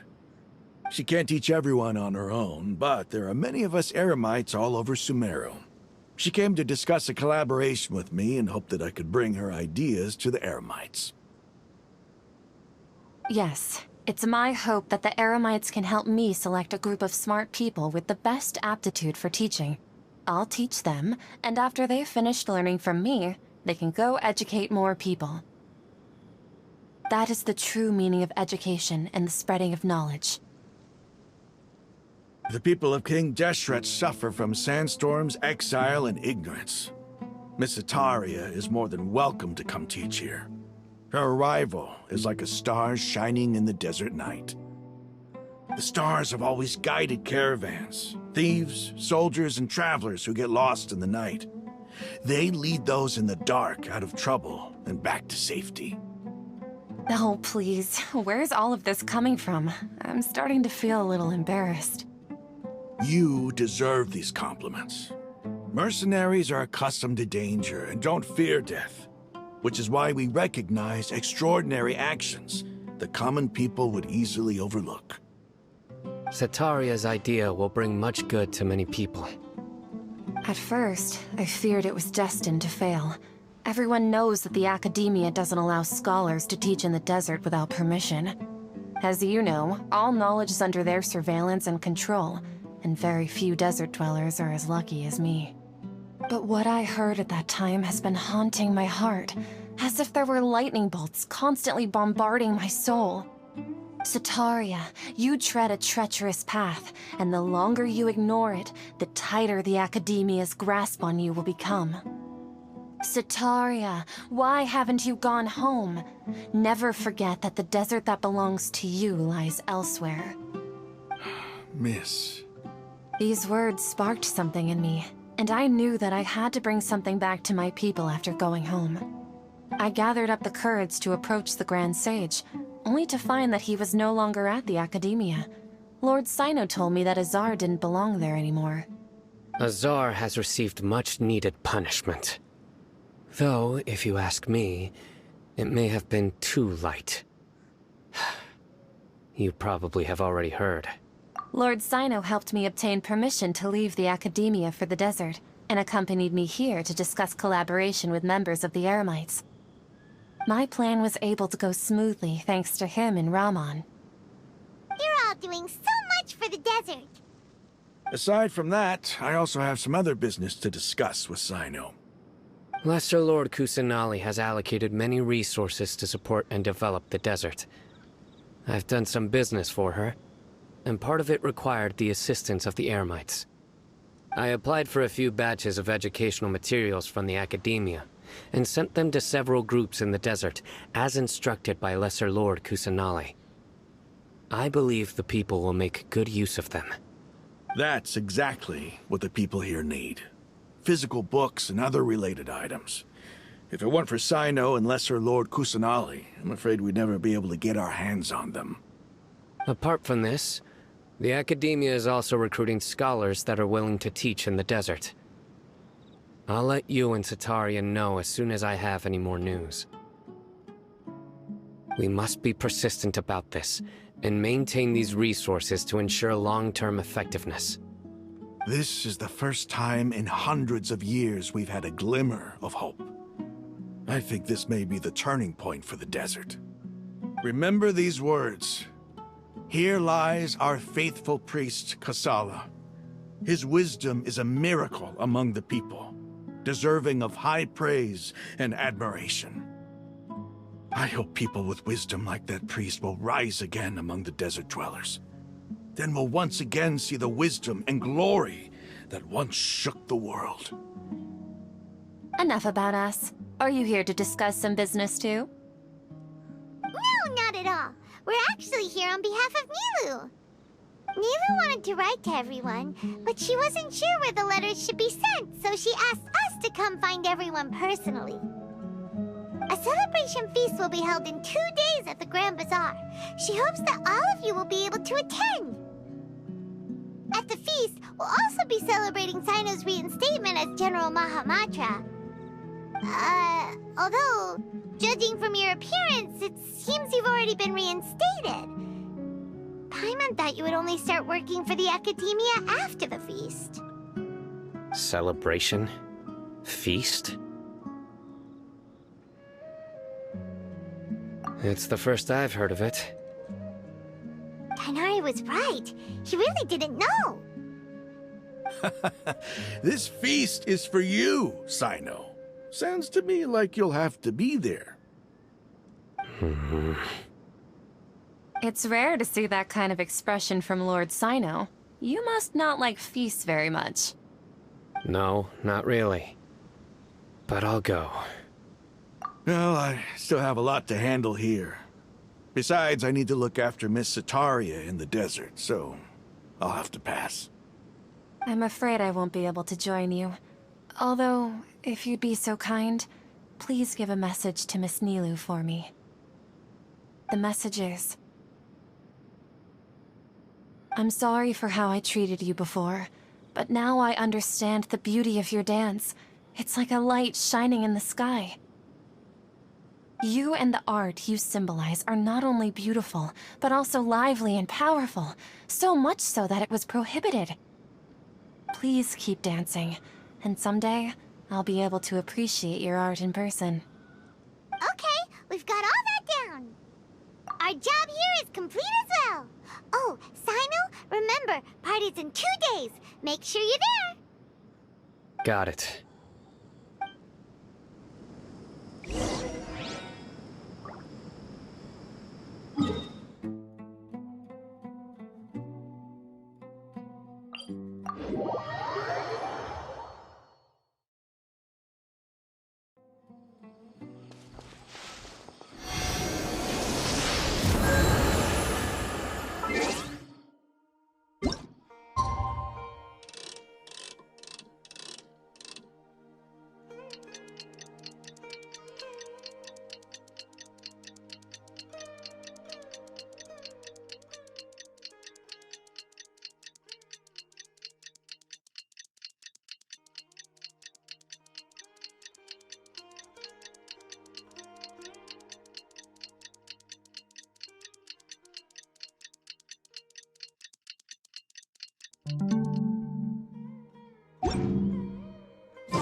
Everybody's already here.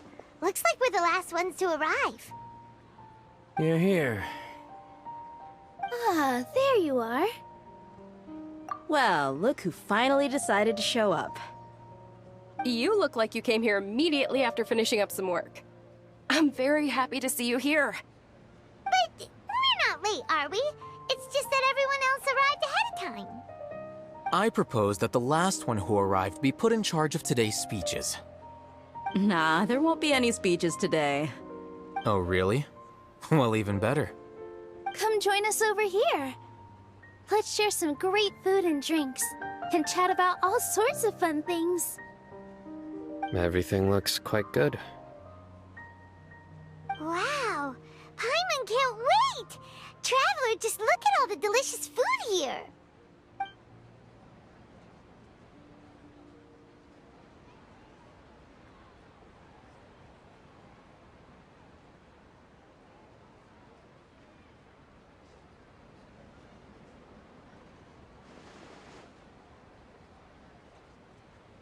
Whoa!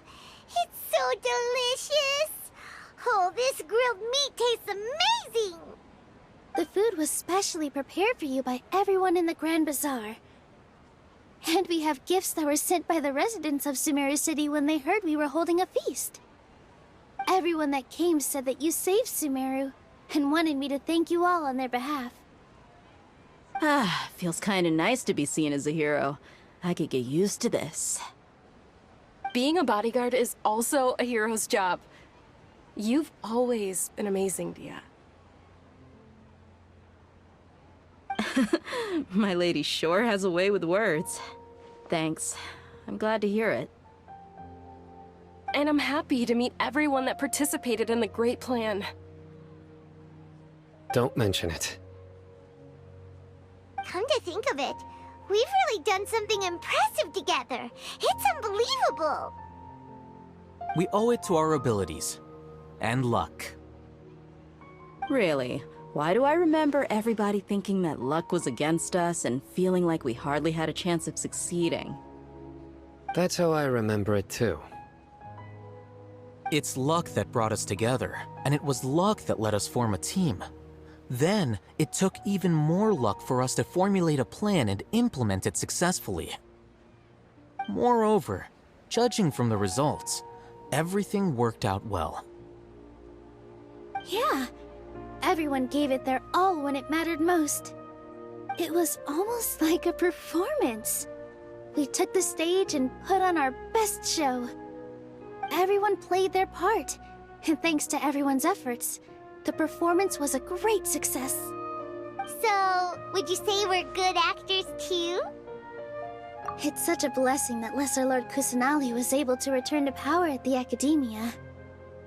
Yes! Even after being abandoned and neglected so many times, she's finally returned. Uh-huh. Lesser Lord Kusanali once used all her power in a great disaster, which resulted in her losing all her wisdom and memories of the past. The Academia basically abandoned her because of it. This should be something everybody should remember. Huh? You look surprised. I didn't say anything wrong, did I? No, everything you said is correct. That's good. Something wrong? Yeah, what's with that face? You knew all of this already. Even if those two giants of the Academia are here, I still have to say it. Those sages really have some nerve. 500 years ago, Lesser Lord Kusanali used all her power for the people of Sumeru, and what did they do in return?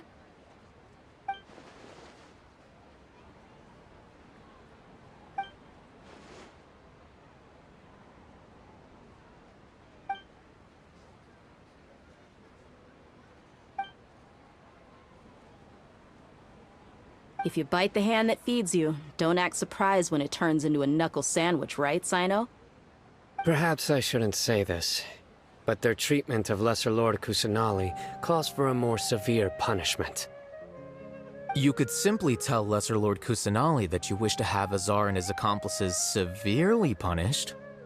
I respect our deity's decision, and won't interfere in any way.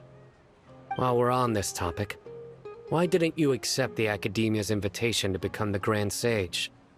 Are you trying to say that I'm fit to be a sage? Not at all. But every person handling the selection process has said that you are the most suitable candidate to lead the Academia right now. Why? Because he dethroned Azar from power?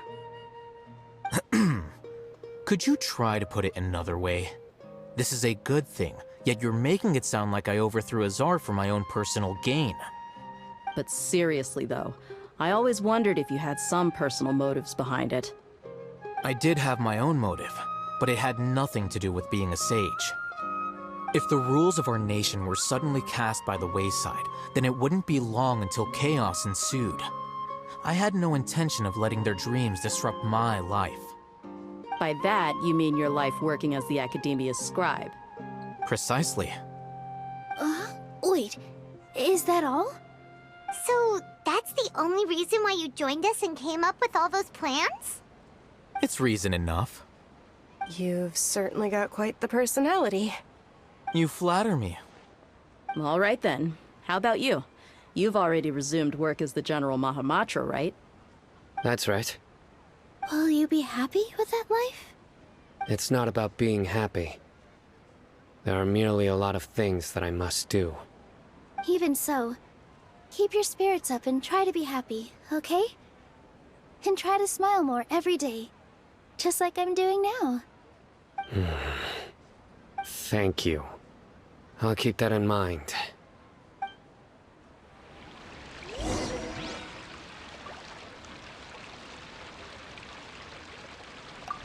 I seldom participate in such lively gatherings, but the atmosphere here is quite good. No, this gathering today has a unique meaning. The Grand Bazaar is lively because the people here feel happiness from the bottom of their hearts, unlike the farces at the Academia. That happiness is an emotion that'll be forever alien to those bookworms who have driven themselves insane by studying. I seem to have taken both keys when I left the house. Oh well.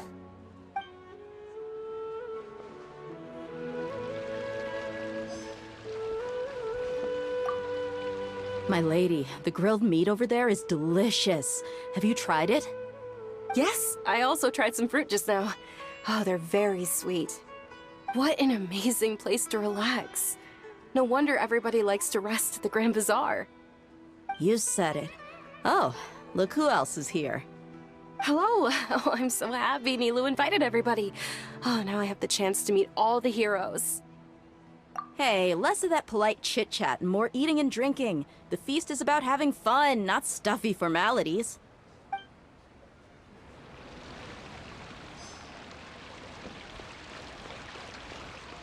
Ah, there you are, traveler. Well, how is it? Are you enjoying the feast today? If there's anything you're unhappy with, just let me know. I'll be sure to take note of it. That's good. It's the first time I've ever invited so many exceptional people to one place. I was a little nervous myself. You see, every guest here is quite extraordinary. It's unbelievable that we've got everyone together here. Almost like a fairy tale. Make sure you live it up tonight. I'll be happy as long as you're enjoying yourselves.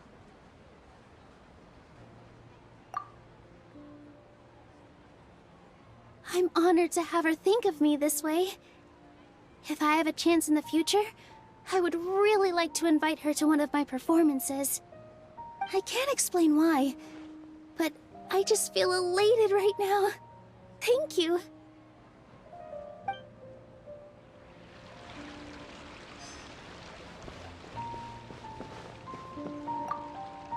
The atmosphere here is good, and everything is delicious. Yeah. I don't often come to such places, but it feels quite good. I have a lot to handle these days. Otherwise, I could show you around. There's always next time. We're friends after all. This feast is pretty good. I like it.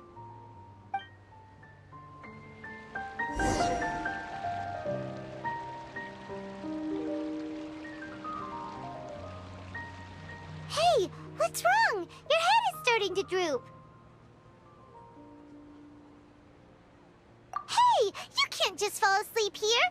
Paimon will go find something delicious for you to eat. You'll wake up once you've put something yummy in your tummy. Of course, just wait here for Paimon.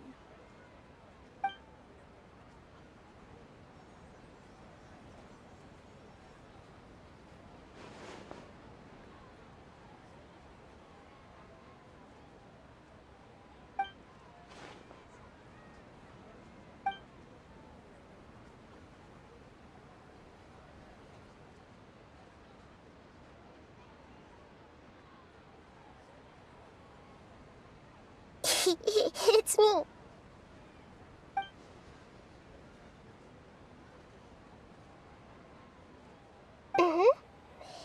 You may blame me for being a bit too self-indulgent.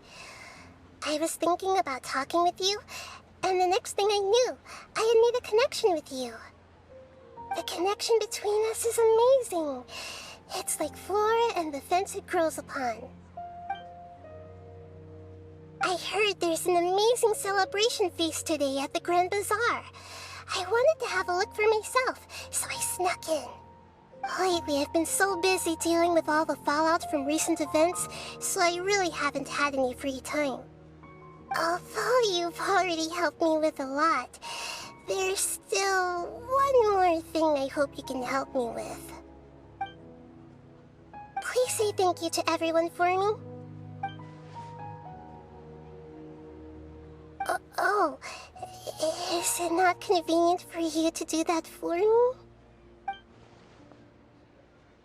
But if I just show up all of a sudden, people will become all quiet and stiff, won't they? What if I end up scaring them and ruining this wonderful feast? That'd be the last thing I want.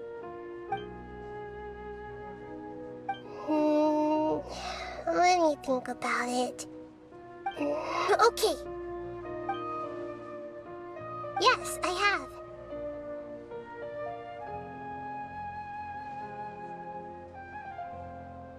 You said I should go thank everyone as myself, right?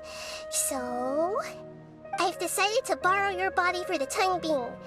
Please don't blame me. The flora also climbs up to the fence to get closer to the sky.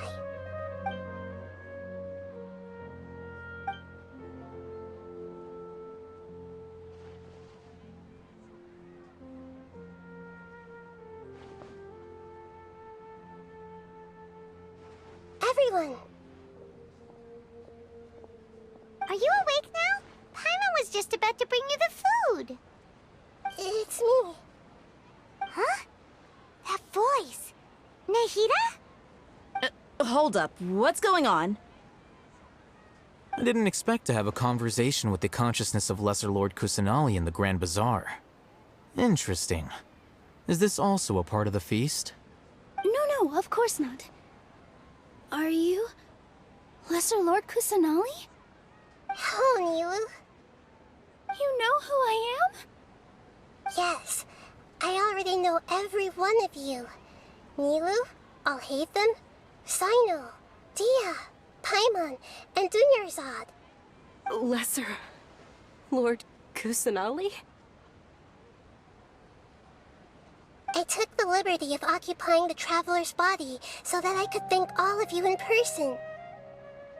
Thank you so much for rescuing me, even if that meant placing your own safety in peril and taking the risk of becoming enemies with the Academia, the sages, the doctor, the balladeer, and even the entirety of Sumeru. Without you, without any of you, I would have been in a much more difficult situation. Had you not helped me to resolve the crisis, not only I, but Sumeru and even the entirety of Teyvat would have suffered great misfortune. People refer to you as the heroes who managed to rescue a god. I'm quite fond of this name. It not only explains your identities, but also bears witness to your relationship with me. Please, allow me to present to you my most sincere gratitude. Lesser Lord Kusanali, you have done so much for Sumeru, and I didn't even have a chance to do anything for you. You don't have to do this. Dinyerzad, the suffering you endured during your illness is also proof of you being with me and praying for me. Thank you. You don't need to be so ceremonious. It's always been my duty to protect you. This is how the relationship between the Academia and Dendro Archon should be. We just did what was necessary and set things back on the right path. You're an Archon, but you act so humble. You really don't need to be so polite with us. I'm honored to have been able to take part in this plan. I hoped you liked the dance I dedicated to you. Thank you, all of you. Thank you so much.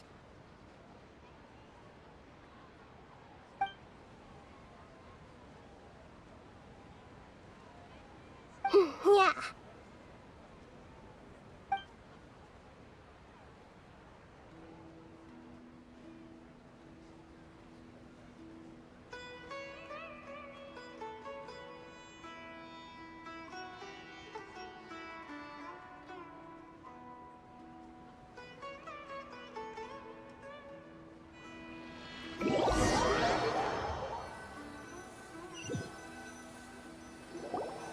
Are you awake?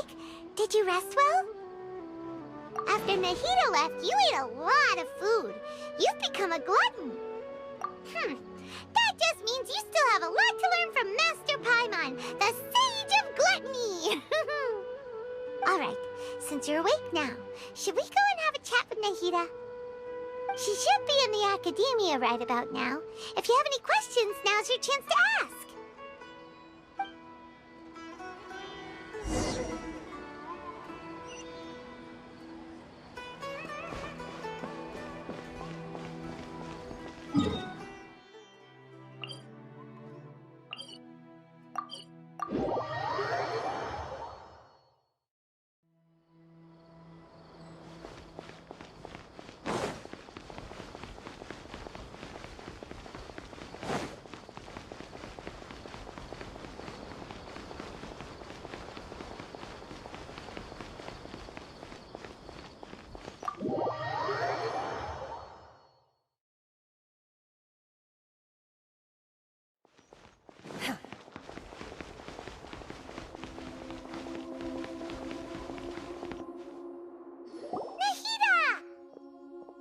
Hello, Traveler and Paimon. What a fantastic night. I'm still immersed in all the happiness and joy, like a candle floating on water. So are we, and that's why we're here to talk with you. Is there anything you want to know?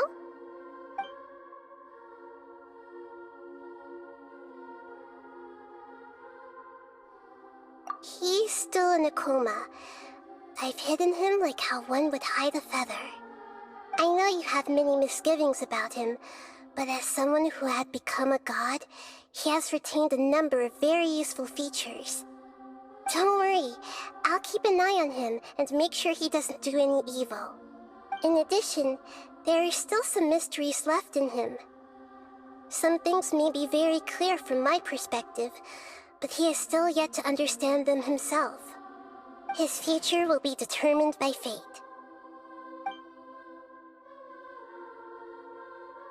After recent events, the Akasha can no longer function as it used to. I've given it some thought, and have decided to shut it down permanently. But this is definitely not a bad thing. Even from the beginning, I've been planning to shut it down.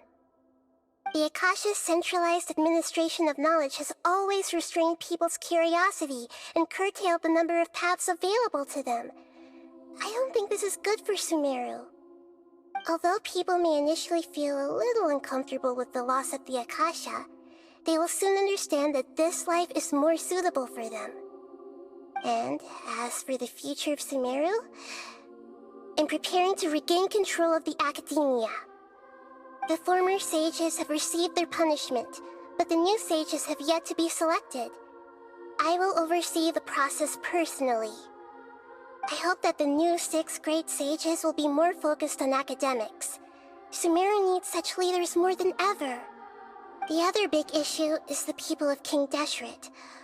All the residents of the desert, in fact. They have been mistreated for far too long. I've already taken some measures to address this. It will take some time to rebuild everything, but no matter if it's culture, friendship, or trust, we will rebuild it. You mean, what happened after the doctor put you to sleep? You guessed correctly. The top-ranked Fatui Harbingers, up to number 3, possess power comparable to that of gods. I was no match for him in that kind of situation. However, in spite of the bad situation, I still managed to make a fair deal with the doctor. I'm sure you remember the entity that changed your fate, the Heavenly Principles. In fact, the Heavenly Principles has been quiet since the Conria disaster 500 years ago. I used this point as leverage against the doctor. I told him that the Heavenly Principles may be awakened if I destroy the Gnosis. Although it was just a bluff, he still fell for it. I assumed that the Heavenly Principles wouldn't just stand by and let such extensive damage to its laws take place. And as for what I exchanged for the Gnosis, the exchange served as both punishment for the doctor, as well as a boon of new knowledge that I couldn't refuse as the God of Wisdom.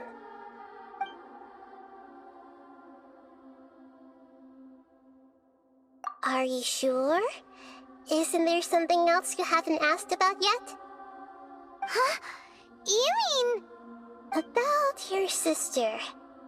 While you were resting at Gandharvaville, I took some time to perform an Irminsul search for information on your sister. Yeah! Isn't Irminsul a repository for all the information and memories of Teyvat? So there shouldn't be anything on him or his sister. This is true in your case. Irminsul indeed does not have any information on you. However, there must be something different about your sister, because as it turns out, the world has recorded information on her after all. What? There is only one possible explanation. She belongs to this world.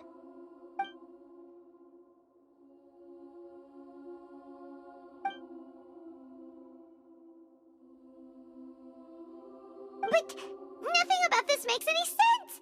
Wasn't this your first trip to Teyvat? According to the records I was able to access, your sibling suddenly appeared in Conria. After the Conria disaster, she began her journey through the 7 nations of Teyvat. But just as her journey was about to reach its conclusion, the Irminsul records on her suddenly become fuzzy. What do you mean, fuzzy? Did something happen to her? All I know for sure is that somebody, for reasons only they can know, is deliberately obfuscating her fate. And whoever it is, if they can do that, who knows what else they're capable of. But even that wouldn't explain how she somehow comes from this world. Something else I noticed was that according to these records, the Fatui have not classified your sibling as one of the Descenders. What's a Descender? Paimon's never heard of it. Look, I'm sure you must be curious about the information I received from the Fatui in return for my Gnosis, right? A very important part of the intel was about this world's Descenders. External beings, ones that don't belong to this world. Traveler, you are Teyvat's 4th Descender. Huh? So the Fatui count 3 other Descenders before the Traveler, and his sister isn't even one of them? That's right. My current hypothesis is that the first Descender was likely what we now call the Heavenly Principles. As for the other Descenders, I still need to verify their existence. It could take me some time. Paimon's head's about to burst from all this crazy new information. And yet, even knowing all this, I'm sure you must still have a lot of unanswered questions.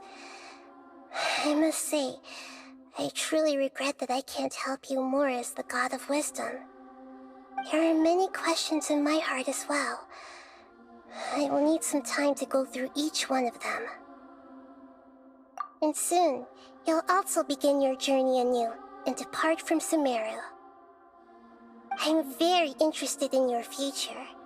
It's a journey that can't be observed or recorded by this world. If fate is the ultimate knowledge, then your future will be the ultimate fate. Paimon's sure glad we got to meet you, Nahida. The pleasure is all mine. I can't thank you enough. Alright, that's enough talk for today. If you ever miss me, just close your eyes, and maybe I'll appear in your dreams.